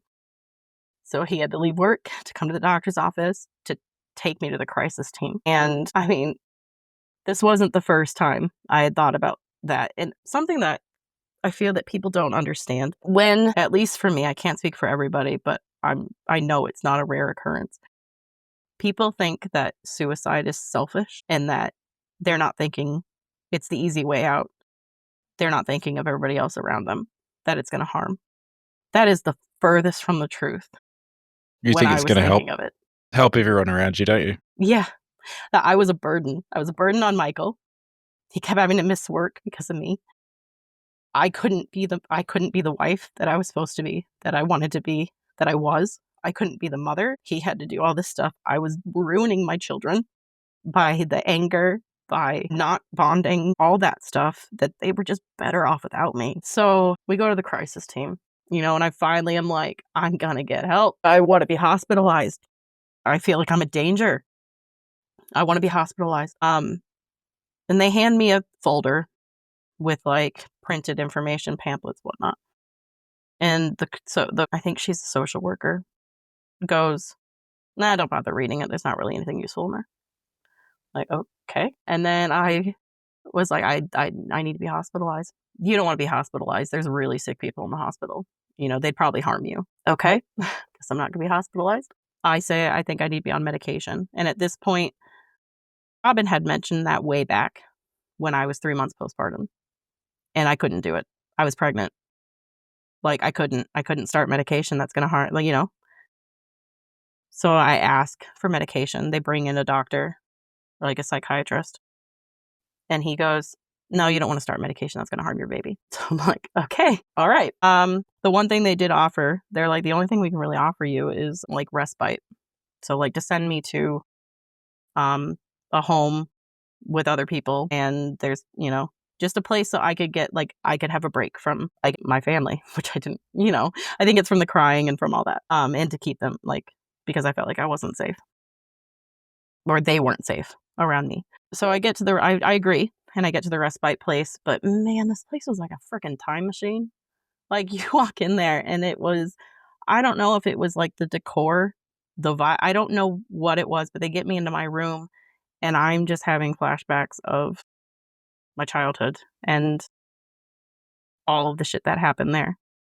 So I start to have a panic attack, and I get these panic attacks sometimes that I didn't know what it was at the time, but now I know it's called tonic immobility. So, you have your adrenaline responses, your fight, flight, and then there's freeze and there's fawn. So obviously we know what fight is. We know what flight is. Freeze is when you freeze, you can't move. And then fawn is when you just kind of go along with it. That's your survival mechanism, is you just play along. So tonic immobility is a severe version of freeze. And my eyes close and I cannot open them. I can't speak. I might be able to move, but usually when it starts, I can't. And I just feel like I am literally my body is a shell and I am stuck inside. And people will be talking to me and I can hear them and I'm responding to them in my head, but I can't say anything. So they just see me shaking and not responding. And Michael's really the only one that at this point knows how to handle those, because he's witnessed those. He's witnessed those since he's been with me. So I think they finally asked me, do you need your husband? And I was able to nod. And so they call him back. He comes in and he can tell that I'm not okay. And I just all I have to say is, it reminds me of back then. And he's like, we're going to leave. So I just wanted to make sure with them, though, that leaving wasn't going to be a bad thing, right? Because I didn't want it to seem like I'm not taking the help that's offered. That was the only thing that was offered. Couldn't do medication, couldn't be hospitalized. The information they gave me apparently was crap, even though that according to them, but they said it's fine, I could leave. The next day I get a call from that psychiatrist and he's like, oh, we've spoken to mothers and babies and actually we're going to prescribe you fluoxetine. Well, it's a little bit too fucking late, because now they've convinced me that it's going to hurt my baby. Why am I going to take it now? And they said that mothers and babies could not move up my appointment. My appointment was supposed to be, I think, in 2 weeks from then. They couldn't move up my appointment, but they said that the crisis team should take me under their care until then. So I'm like, okay. Well, 2 days later, I get a call from that social worker at the crisis team who says they're discharging me. And discharging meaning like I was already home. They were just kind of, I don't know what it meant to be under their care, but that they were discharging me and she was reporting me to OT. So she was reporting me to child services. And I was like, why? Wait a minute. Why am I being reported to child services? And she's like, well, did you not say that you were going to drive into oncoming traffic? And I was like, I mean, yeah, I did. But like, so now I'm feeling, I was already scared, right? So you're thinking at this point they're coming They're for your going to take my kids. Yeah, they're going to take Logan. And I'm like, I tried to reach out for help and now I'm being punished. And like, it took a lot for me to like, and there's things that they still don't even know. They still don't even know about those thoughts of actually like me doing harm. They don't know that. All they know is that like I had that thought of driving into oncoming traffic. And I did mention that there were a few times that I was more rough with Logan than I wanted to be. But in my mind, I mean, I wanted to be this absolutely gentle parent. So like any use of any sort of force, no matter like how raising small. your voice, for example. Yeah. Like Right. you're criticizing yourself for raising your voice. Exactly. Yeah. So me saying I wasn't as gentle and I was more rough than I wanted to be doesn't mean that I'm like hurting him. And it was hard for me to admit that, right? Because I knew that they were going to take it as like, I'm hurting him. So yeah, so I've come out and I've said this and now I'm being reported. So I'm just trying to survive these 2 weeks until mothers and babies can see me. And I've given up hope at this point, you know? Every single outlet I've tried, except for that University of Otago study, but she was in the North Island and I was, and it was a Zoom call and I only got those 8 sessions. Never knew what happened to her. Well, Michael takes me to my mothers and baby appointment to have like that interview to see if I needed to be under their care. And it's Robin. It's that therapist. Yeah. She's my caseworker for mothers and babies. She was the one that called the doctor that told me I couldn't be on medication and chewed him out and was like, we highly recommend that she be put on medication. I had a meeting. It was me, Michael, her, and then the psychiatrist. And they just asked me kind of go through what I'm feeling and all this stuff, how things are going. And so talking about all these worries and I'm a terrible mother and I'm, just a burden for Michael. And at the end of it, Robin looks at the psychiatrist in front of us and goes, I told you she was a shoo-in. Like, I told you she needed us. And they accepted me. They're like, no, you need help. It was just like, I finally felt safe, right? Like, oh, something went right. And Rob was just like my savior. I thought, oh my gosh. So I had hope finally. And being under mothers and babies didn't mean that I was hospitalized. It meant that I had Robin as my caseworker, who was also a therapist or a psychologist. I can't remember what her credentials were, but we already had a rapport. She already knew a lot of like my history. I'm sorry. You had someone you could trust, that you had already built a relationship with. Now that you've finally had someone that you could call when you needed someone. Yeah. And so it was weekly calls and monthly visits. And they took me under, even though like it was they were going to keep me on, even though Logan, it's because they only stay on until your child is 1. And so Logan was 11 months at this point. So they reassured me that they were going to keep me on through Finn. So it wasn't just like, but it took me 11 months for my first child to get help. It was like, it was a living hell in my own brain and for everybody around me.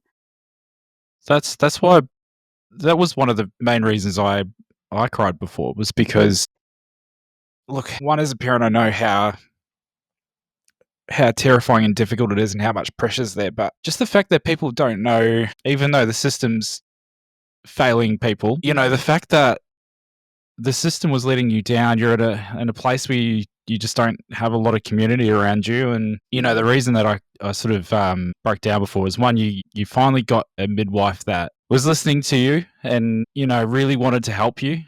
And that sort of was the bookend to that previous story of the midwives and the whole hospital system letting you down. You then had to interview for this fucking help that you needed. An interview. Yeah. Who interviews for help? Right? It's not a job. It's not a judge and jury fucking court case. Like, who does that? And number three, now the full circle of, you know, that university study, the person that you got to link up with there, that help you desperately need at the time, might not have, you know, put into perspective, you know, like 8 sessions doesn't sound like a lot. And even now, you know, you're talking about weekly visits and weekly conversations and monthly visits. It doesn't sound like a lot, right? But when you know you've got something there to help you, the difference that alone makes, and it gives you something to look forward to. And those sessions aren't easy, right? Like, No. don't get me wrong. Like, those sessions are not easy to go through. But the fact that you've got peace of mind knowing you've got someone to lean on, where you're not going to be judged because you've been judged throughout this with the other health part, the other parts of the health network. But that just really, like, that really got to me, man. Like, Trust me, it got to me too. yeah, really... like, I just can't believe, you know, one, how expensive it is to get any support in Australia or New Zealand. The fact that you have to pay so much out of your own pocket just to get some mental help. Yeah. And yeah, there's some wonderful services out there. But there's Yeah, we talk about Lifeline and things like that. They're not funded. They're not funded enough, and they don't have the resources. Yeah, and now you're having to interview to even get support. But yeah, I was just even I can't imagine what it felt like for you, because even though, I mean, you saw my reaction, like the relief that I even felt for you, knowing that you've found this person and the full circle of that moment. Like, that is so special to get that. Yeah. It was definitely the start of things getting better. We still had hard times after that. Well, it's So she not did linear, right? No. I mean, she did support us through my midwife at the time, and Robin, like Mothers and Babies, did support me through Finley's birth. So they had actually written Mothers and Babies wrote a letter to the hospital to put in my file of, like, what, like, the plan for after my birth. I was gonna stay for 5 days to be observed, and they named those midwives from my first birth with Logan. They named them and said they are not allowed to enter our room. They called them out by name, and they were like, you're not gonna enter her room. Yeah. So it was like, I really felt, you know, but then now I have, I've had Finn. Now I have 2 kids at home. I have a newborn and I have a 1-year-old. And just because I was finally, like, having that a little bit, like, that support, I don't wanna say a little bit because it was huge. I was still struggling. My anger got worse. My intrusive thoughts got so much worse. Everything. And I tried. I tried and I tried and I tried, but it was this endless cycle of these thoughts of them dying somehow. The recurring one was earthquakes, um, or even floods, or, um, car accidents. Like, one and the weight that this had on me, I think a good way to explain this is, again, guilting myself, not a good mother, not doing as much as I should. I had to get them into daycare because I couldn't handle having them at home by myself. I didn't trust myself. I couldn't watch them alone. Like, I refused to be alone with them. I needed somebody there. So daycare was a huge thing. It made me feel guilty, right? I'm failing as a mother. I should be able to watch my kids. I can't watch my kids, so I'm having to send them to daycare. But I set up a play date for Finn, and I go and pick him up from daycare. And as I'm driving to this play date, my brain is showing me, because I've taken Finn and left Logan, Logan's gonna die at daycare. He's gonna collapse and not be breathing. He's gonna hit his head. He's gonna choke on something. My brain is just telling me all these things, and it's my fault because I didn't take both children. I only took Finn. So I'm thinking, okay, what if I'll just turn around?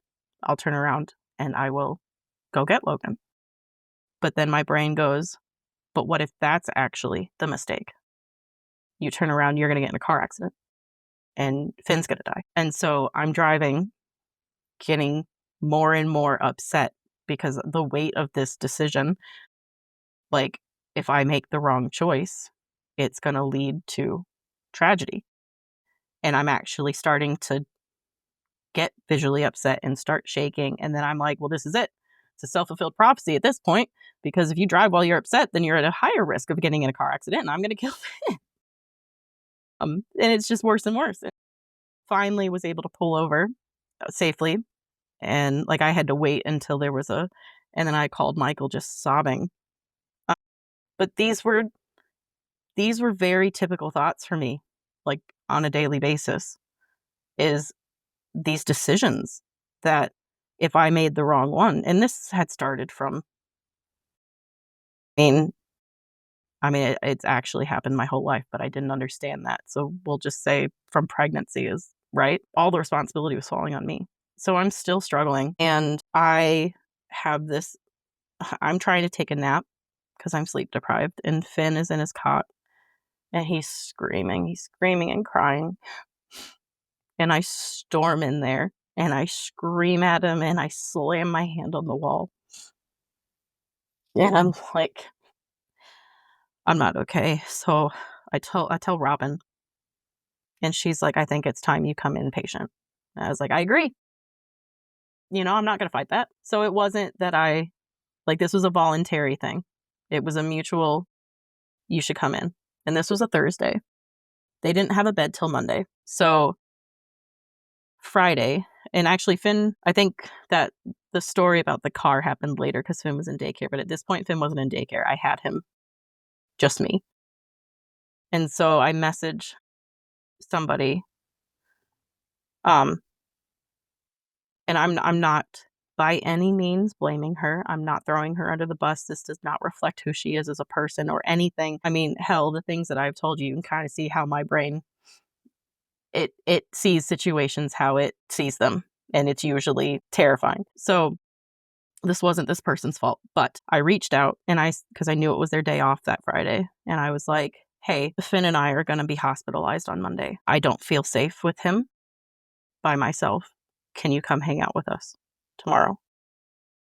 And they go, "Oh, yeah, that's fine. I just have some housework to do in the morning, and then I have to be home to cook dinner for what is her adult cousin that she sees every week on Friday. Every Friday she sees." And so to me, Abandonment. yep, I was so low on the priority list. Me and Finn we were below chores and below, like, you know what I mean? So I was just like, never mind, never mind. I don't want a burden. Like, never mind. So Monday comes, Michael again has to miss work, and he brings it's me, Finn, Logan, and Michael. And at Mothers and Babies, you stay with your baby. So Finn was going to stay with me. So they show me to my room, and Michael has said, because I said I'm having a hard time adjusting, and he's like, "I'll take as many days off as you need. I'll be here." So he was supposed to come back the next day. And that night I called him, and he had a conversation with his boss. And I don't remember what the conversation was. I don't think his boss really said anything. I think Michael was just feeling the pressure, and he goes, "I'm actually going to go back to work tomorrow." So that was it. That was my last support. And Finn was in the nursery. So he wasn't with me, so I was alone in my room. The staff didn't know that I still had my medication with me, like all of my medication. And I was sitting there calm, not upset, calm, and just being like, everybody is better off without me. Like, I'm just weighing everybody down. And so I took all of my medication, all of it. And I was so dissociated at the time that I did it that I didn't feel anything. But thank goodness my survival instincts kicked in, and I kind of snapped out of it and was like, "What the hell did I just do?" So I went and got the nurse and was like, "I made a mistake." But at that point, I'd already taken it.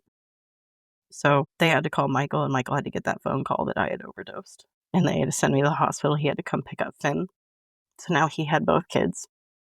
And his wife is going to the hospital. He doesn't know what's going to happen. They have to pump me full of benzodiazepines to counteract the medication that I took. So I remember waking up, but I was loopy. I was crazy. I was that person that it's like they're having a psychotic break. They're like yelling at people walking by. I'm not myself, but I don't have control over it. But I'm alive. I call some people that are really close to me, which I'm so embarrassed that I did. I mean, obviously, I reached out to them because I felt like I needed them, but I was like, oh, this is embarrassing. I was talking to them when I was like hopped up on drugs. And Robin calls me the next day in the hospital and she's like, how do you feel? I'm like, I don't know. She's like, are you happy? I was like, mm. That's an interesting question. Well, it's almost like she was asking me if, like, my answer was, I'm not upset that it didn't work, and I'm not upset. Like, I'm not happy that it didn't. Like, I was so numb. And she actually said that's actually a very common response for people who have just tried to take their life. I go back to mothers and babies, and at that point, like, because mothers and babies, they're wonderful inpatient. So I have my caseworker, they have a psychiatrist, they have a psychologist, they have a pediatrician, they have a physical or a physio. Um, they have all of these people right there for you, and you have appointments with them. So when I go back, I'm seeing the psychologist and I finally admit my thoughts. I finally admit my thoughts of the images that come up of me hurting my children. And this was the first time I had ever heard this. She brings up OCD. And to me, I'm thinking like, I didn't say that I wanted things clean. Like, I said that I thought about, doing this to my son. But I had a complete misconception of what OCD was. And I think a lot of people do. So we think OCD is like, you need things neat and tidy. You check, like maybe you'll check the lock 3 times. You'll have to turn the doorknob 3 times. And there are some people that their compulsions do look like that, where they have to check or they have to, do this. Or there are people that have contamination OCD where they do need things cleaned. But it's not the casual, oh, I'm so OCD because you're organized. It's literally they feel like something's going to happen, like somebody could die if they don't clean something the right way, if there's germs. You know what I mean? So what my brain was doing was it was so hypervigilant and scanning for danger that any danger was triggering it, including the possibility that I could do something. It wasn't that I was going to, wasn't that I wanted to. The thing about OCD is that it digs its claws into the thing that you care about the most, the thing you value the most, which was my children. So in a twisted way, it was trying to keep them safe, but it was torture for me. And that was a huge relief to like understand all that I wasn't actually a danger to my children. I didn't actually want to hurt them. These thoughts were just my brain trying to keep everybody safe, trying to prepare for any sort of scenario that they could get hurt in and prepare for it. But I didn't want to it took me that long to finally admit it because I was worried of the judgment that people are going to take away my children. That Well, if we go back to what you were saying earlier, where you get out of I forget the name of the place now, but you're basically being checked into an inpatient service, right? And then you're getting a call saying they're referring you to children's services. Yeah. I think you're perfectly valid in your response that you thought that's what was going to happen because now they're telling you that that's the direction they want to take it, Yeah. Well, I mean, I already had that fear before they did that. So when they did that, it just solidified that fear. But yeah, I mean, before having kids, you hear of the stories of people like child abuse and people hurting children and people that have ended their lives. And you just think, God, they're monsters.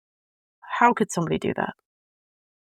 And so when you're having those thoughts of you doing that pop into your brain, you think you're a monster. Like, you're not fit to be a mother. You're not. And I keep saying mother because that's my perspective, but this could affect fathers too. It's not just mothers. And I mean, it's not like I could go to my mom's group and admit what's happening, like have a thought that I just held my child's head underwater. How do you explain that at like play date? You know what I mean? Like, so it was really, really enlightening hearing that. And I ended up not doing well in inpatient. Mostly because, like, I didn't have a lot of control with Finley's sleep, and control was something that I've learned that it's a safety thing for me. It's not like, you call somebody controlling and it's this really negative thing, but I'm not trying to be controlling to be malicious, and it's because I don't feel safe. Like, I need to feel like I'm in control to feel safe. I was discharged from inpatient, but still obviously under their care. And I was going to outpatient sessions with a psychologist, Wade. And I told him, because I knew my time was coming to an end. Um, and like, because Finley was gonna be a year old in however many months. So I told him, I was like, what I need you to do, because they didn't diagnose me with anything in inpatient. I was like, I need diagnosis because I'm worried that I know that their support's gonna be gone. My safety net's gonna be gone. And I'm gonna have to rely on other healthcare professionals, and I don't trust them with the information that I've shared. You feel like you're gonna have to start again. Yeah, and that I'm gonna, again, have to go through the, like, risk. Are they gonna call?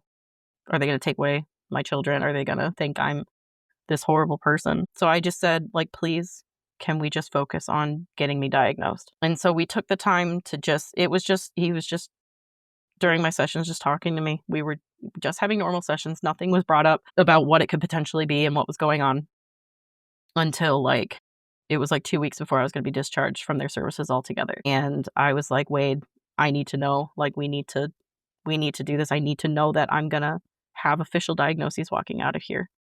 And that's when he finally, like, told me what he wanted to actually formally go through the process of diagnosing me with. Like, we still had to do the forms, and he needed to have a conversation with, like, my mother, and Michael had to do forms. So he was just pretty darn certain that I had these, but he brought up, I was so in shock at what he brought up. Autism, ADHD, obviously the OCD, and then, of course, PTSD. But it was like the autism and the ADHD, I was just like, "What?"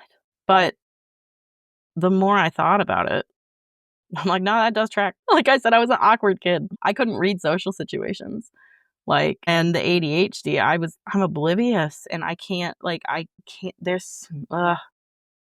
get that I can either be really productive or not functional at all. So that executive dysfunction where, like, I just can't function. There's just a lot of things where it all tracked. So I ended up leaving mothers and babies with those 4 diagnoses, which have made a huge difference. I haven't been able to get therapy yet because we can't afford it, but doesn't mean I'm not doing things on my own to try to work through.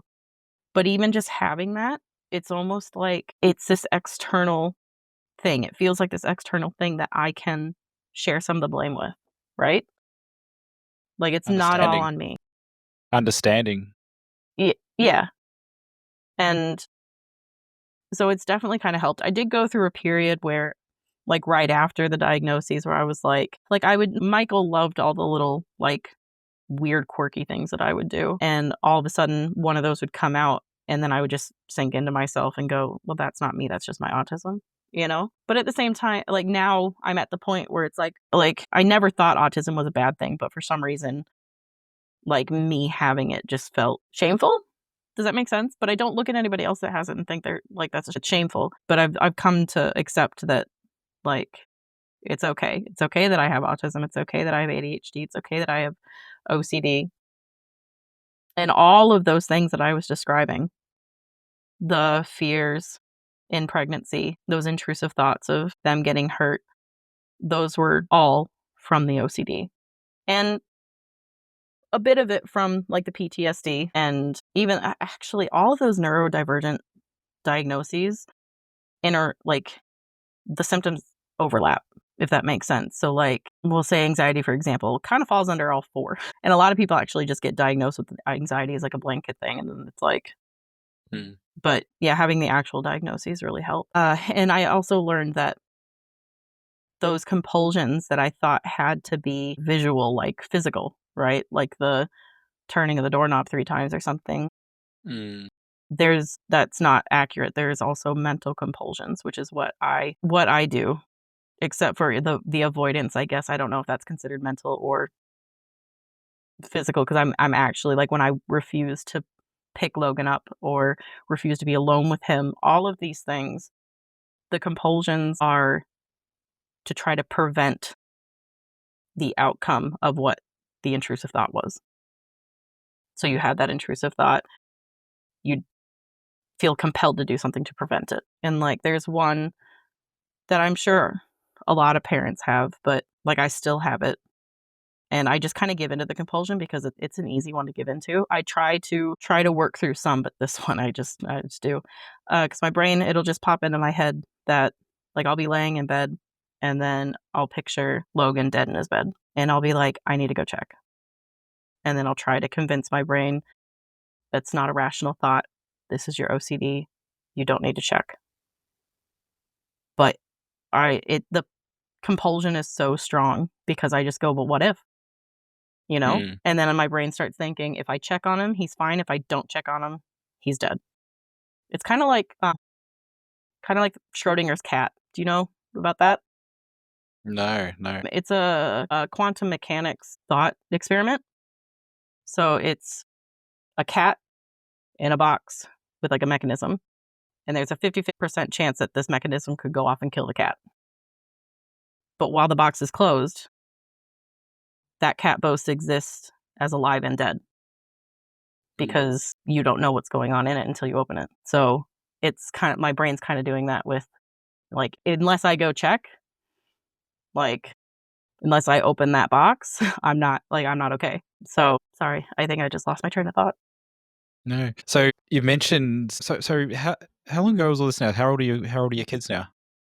2.5 and 3.5. Okay, so we're talking about a couple of years, right? Yeah. Since then, obviously, it's really hard to afford, um, that that the psychologist support. Essentially, it's no different here. It's bloody expensive to do, and most people can't afford it, right? You mentioned earlier on, though, you do these reflection exercises. Yeah.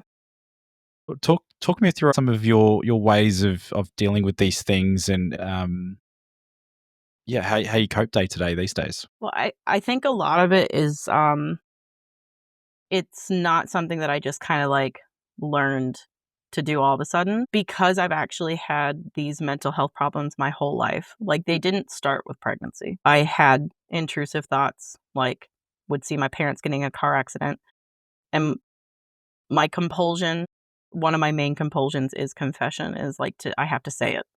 So, because I don't it's gonna sound really stupid, but for some reason it works for my brain, is that if I have an intrusive thought of something like that, if I say it, it's not gonna come true because I'm not a psychic. It's not a premonition, it's not a vision. So if I say it, it's not gonna come true because if it does true, then all of a sudden I'm a psychic. Like, it sounds stupid, but for some reason that works for my brain. So if I confess it, if I say it, it's not gonna happen. So this has happened my whole life. And so and especially with the sexual assault when I was a kid, when that finally came out, I had to go through trial at 16. I think I was 16. And obviously that's traumatic. What I went through was traumatic. Trial was traumatic. So my mom put me in therapy, which didn't work. I mean, I wasn't ready, but I've been in and out of therapy or in and out of seeking help for a long time. And so I picked up things along the way, I think is what I'm trying to get at. One thing that helped a lot, and this was back in my 20s, was cognitive behavioral therapy. It had, like, worksheets for you to do. So you were basically rating kind of what your emotions were, and then it made you think what caused that. So you at the end of the day, it'd ask you, like, all these things, and then, like, on a scale of whatever, how how happy were you? How sad were you? But then it'd make you kinda look back at the day and try to figure out what made you happy? What triggered you to be sad? And it's usually a lot more complex than just one event. So, I think that's kinda where I learned that skill to like, to reflect, but it wasn't I built on it over the years, and the more that I learned actually something that's really helped me is the internet, as much as there's downfalls to it, because one of my compulsions is Google. I know it sounds stupid, but it actually is a compulsion because it's that need for certainty, that need for control, that need to know that information because then I can better prepare. So I've like Googled and read a lot of articles, a lot of Reddit posts, a lot of just so many different avenues that I've just kind of a question will pop into my head and I'll be like, I wonder why I do that. Why do I act that way? And I'll just research it. And then, yeah, it's just kind of over the years I've learned a lot, but I think it all started with that cognitive behavioral therapy. It's really interesting. You mentioned your mum put you into a counselor when you were younger, and you said you weren't ready for it. It nearly blew my mind because this is almost the exact conversation I had with my therapist. We sort of had a couple of breakthroughs, and I said the past week basically part of me was really annoyed and grieved in a way that I didn't do this sooner, or I couldn't do this the last time I seeked help, or I just wasted 20 years of my life essentially not unpacking a lot of the stuff. And she said, well, a lot of the time it's because you're not ready for it. And you just really bookended that for me. I think you really do have to be ready for it and open to it. And a lot of it depends on the person you're speaking to as well. But I think, yeah, I think sometimes there's a lot of things you have to experience, and a certain level of maturity I think you have to go through. And you Yeah. have to be in the right moment for that, and there was another thought I had that was going to go with that, and it's gone. No, Sorry if no, I no, made you forget it. no. It wasn't you, but yeah, I just thought that was a really important piece, um, to what you were saying. I do think But it's important to acknowledge though that um because I don't want people to hear this and feel like it's an excuse that they're not going to seek help because they're not ready or help isn't going to work, or you know what I mean? Like it's still good to try to seek it, but I think going in with the open mind that it's not going to fix everything. You know, it's little steps along the way. And you're right, it does matter who you talk to. And so I think people understanding that you might go in and talk to somebody and they might just not be a right fit for you, and that's okay. But to keep trying, yeah, you know? and I think the hardest part with that, it's certainly, with is the cost. Of cost too. Like Yeah. it puts a lot of people off. If you think you don't gel with the first person you see, but you've just wasted A lot of 120, money. 180, $200, it creates this reluctance to sort of go back. Now, Yeah. I'm really lucky because my organization that I work for has EAP, right? What's that?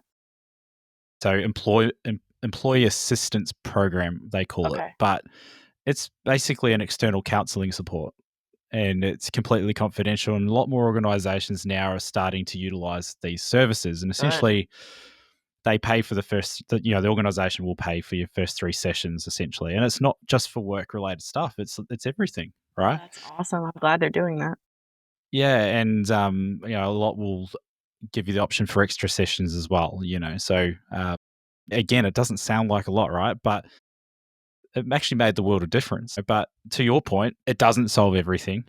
But I think if they ask questions in the right way, it just starts to peel back the layers a little bit, and you start to look at things a little bit differently. But it's really hard to get to those points. And I think the way, what you covered before about your reflection exercises and things like that, like I do my own form of it in a different way, but I think you got to find the right tools for yourself. And Yeah, that's it too. Not every yeah, tool works for everybody. yeah, absolutely. I do think a very powerful tool is actually what you're doing in your podcast. Shared experiences are free, and I haven't felt more seen than with somebody who has experienced what I've experienced. You know what I mean? So hearing somebody talk about what they've gone through and you can be like, "Oh my god, they get it. I'm not alone." I think that is huge, and I think that's what the world needs more of. So I'm I glad totally that agree. I'm so happy you're doing this podcast, and I'm really happy that you had me on it, even though I made us both cry, and I feel extremely vulnerable. I'm worried that people are gonna judge me and I'm gonna lose business over it because people are gonna be like, "Oh," like, and I hope not, because 'cause I'm actually a very loving person, and I do love my kids very much. The problem is I care too much that my brain just doesn't know how to cope with it, and it's just trying to protect me the best way it can. I don't think that's going to happen at all, mate. I think This is probably one of the most important conversations that I've had. And my takeaway from it is that it will help people feel seen, because I think there's a lot of people out there that are going through this in silence and aren't getting the help they need. And it puts a fucking spotlight on these health systems that are failing Terrible. people in these, particularly in Australia and New Zealand, where we live. And I think it's really important we highlight those things, even basic things that we've covered, right? Peel back the layers a bit. Like you talk about even an example like Michael had to take another day off work, and that really, you said that a few times. Yeah.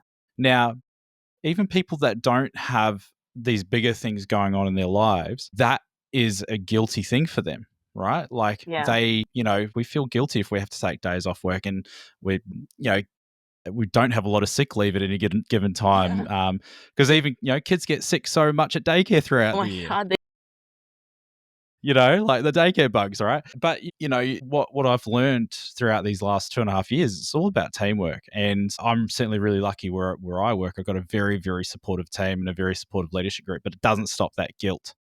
No, yeah. And I see it with my colleagues and my direct reports. How guilty they feel for taking a day off, and it's like, well, life happens, mate.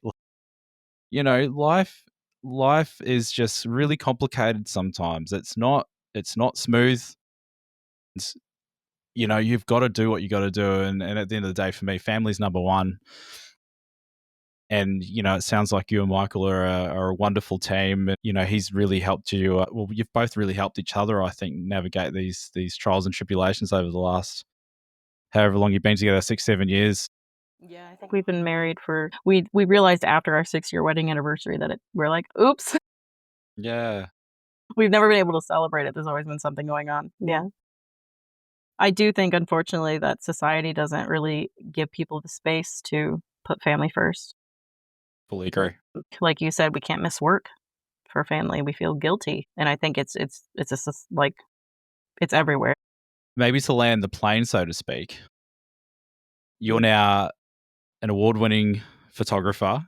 Yeah. You live in New Zealand. You've got a wonderful, loving husband. You've got 2 wonderful kids. What does a good day look like for you these days? Good day for me looks like being emotionally available for my boys, getting to smile with them and laugh with them and play with them. It means being able to show up for Michael, because that's something that I'm still working on. It's been a slow progression of not being able to be alone with my kids to now, like, we've gotten to the point where I can watch them, it's fine, and I'm not having a meltdown, I'm not scared, and now, like, I'm now doing daycare drop-offs, and, like, he needs more support. So a good day is me able to give him that, to be like, "Hey, you go lay down and take a break, and I've got this, I've got the kids." Yeah, I think just yeah, having the kids be happy and laughing and playing is a good day. But yeah, it's weird, it just seems like a good day to me is a normal day for see, I don't wanna say that, I wanna say a normal day for other people, but I can't assume that it's not, it's just it's the part that people show to the world, you know? So that a beautiful day as a family that you think everybody else has, those are my good days. And do you find these days that's happening more frequently, or still got a little way to go? No, it's definitely happening more frequently. It definitely is. And I'm on medication now for both ADHD, and luckily the medication that I had requested to be on for, like, anxiety and whatnot is actually used to treat all of them: OCD, ADHD, and autism, and I didn't know that, and PTSD. So it's like but it's the mood stabilizer I'm on, it's good. So with the work that I've been doing and with those added supports, uh, I don't spiral as much. I don't have as many OCD episodes. And if I do, I'm able to bounce back a lot quicker. It doesn't completely like pull the rug out from under me and I need to try to figure out how to get back on my feet. And I'm not I have a higher tolerance for sensory input, so I'm not having sensory overload as frequently. I still get it. I mean, there's no way I can't. Toddlers, there's sensory overload for anybody, you know? They Yeah, all they are. you get touched out, you want quiet, you want this. So there yeah, but the fact that it's not happening daily and that I can yeah, it's absolutely gotten so much better, and I didn't think I'd be here. Like, I did not think that I would be here. So, I am really grateful. And Michael really is the MVP though, man. That guy. Shout out Michael Gibbs. Shout Yeah. out. Well, Hey, I know how. Sorry, no, I was just gonna say thank you for having me on. you beat me to the punch. I know how hard today was for you, and I'm really proud of you, mate. Like, I mean, shit, you've been on here with me for 3 hours, I which know, I'm is sorry. don't apologize. I I should be told you I was a apologizing to you. chatter. You've had to deal with me for 3 hours. No, I think one of the most profound and special conversations that I think I've had in my life. And yeah, I'm going to keep that with me for a long time. And I think I know a lot of people are going to take a lot from this. And I'm just really thankful and proud that you've shared this. Yeah, really special. But I hope as well that people I mean, I don't have much of a reach at the moment, Lauren, but I hope that parts of this make its way to someone in government and makes them really look differently at these services and the funding that they're providing them. And I also hope that people working in healthcare, and I'm one of them in my own capacity, I don't directly care for people, but I just hope that people realize the impact of the work that they do and that words have a lot of weight. They Words do. carry a lot of weight to them. And They do. I hope people take that away from this conversation and remember the reasons they got into it. Remember the reasons they got into healthcare. You know, they're there because they wanted to care for people. They wanted to help them, and they want to make the world a better place. And even when it's really tough, and I know how tough healthcare is, I just hope they remember the reasons that they got into it, and that their words carry weight. And you are making a massive difference at the end of the day, and that difference can go either way. It depends on how you're reading the situation as a healthcare worker, and the effort that you're putting in there. But yes, you all deserve pay rises. You all deserve psychological safety and all that stuff. Just remember your foundations, and we'll keep advocating that you get the conditions that you need to provide the care that we desperately need. I do want to say just quick that I understand that there's a large portion of healthcare workers out there that aren't jaded, that do care, and they feel that pressure of not having the funding. And I just want to call them out because I don't want this to seem like I'm bashing all healthcare workers and all this because I greatly appreciate the work that they do. And I've come across some amazing people in the field that do care, and their hands are tied a lot of the times. They're important. Absolutely. So, Is okay. there any advice you want to give anyone going through that might be going through a similar situation to yourself, or anyone you want to thank? Oh, yeah, absolutely. If anybody can relate to any part of it, like, I don't expect somebody to have the exact same journey that I did, but any small part of it, if you relate to it and you know you're not alone and know that it is okay to reach out for help, no matter how scary that is, it's okay to reach out for help. And whether that's even just confiding in somebody that you trust and you love, like a family member or a friend, that can be the first step. Because sometimes we're not strong enough ourselves to go the full length. But if we have somebody that's supportive that we can at least tell and they can help kind of carry the weight with us to get to the help that we need. But it's definitely important because the alternative is, yeah, I want you here. And I don't want people to think that that's the only way out is to not be here anymore. And the mothers that end up not getting sorry, the mothers that end up not being as lucky as I was, though it doesn't sound like I was that lucky through the process, but I was. The mothers that don't get that help, that end up making the decision to take their babies with them, we can prevent that. We just need to be more open and more understanding and more empathetic, as all humans need to. I mean, when I hear those stories now, I used to think that they were monsters, and now when I hear them, my heart breaks, not only for the children, but for the mother, because she probably wasn't a monster. She probably just didn't have the support that she needed. Ooh, that got me good. Okay. Yeah, and, quick shout out. Obviously, Robin. I think her name was Shelly. I feel so bad that I don't remember her name. I think Shelly was the PMAT person. My doctors, George and Isaac. Jackie Snowden, the wonderful midwife, and Michael, my mother, and my stepdad and my, mother-in-law. They've all been massive parts of this. So, shout out. Nice one, Lauren. Hey, thank you so much again for everything. Your vulnerability, for being here today. And really special everything you shared. We probably could go on for a couple of days with you. Well, Gosh, probably a please. couple of months with the amount of stuff we could unpack here. But I do not envy you having to call this down and edit. So good luck. Could be a two-parter. Who knows?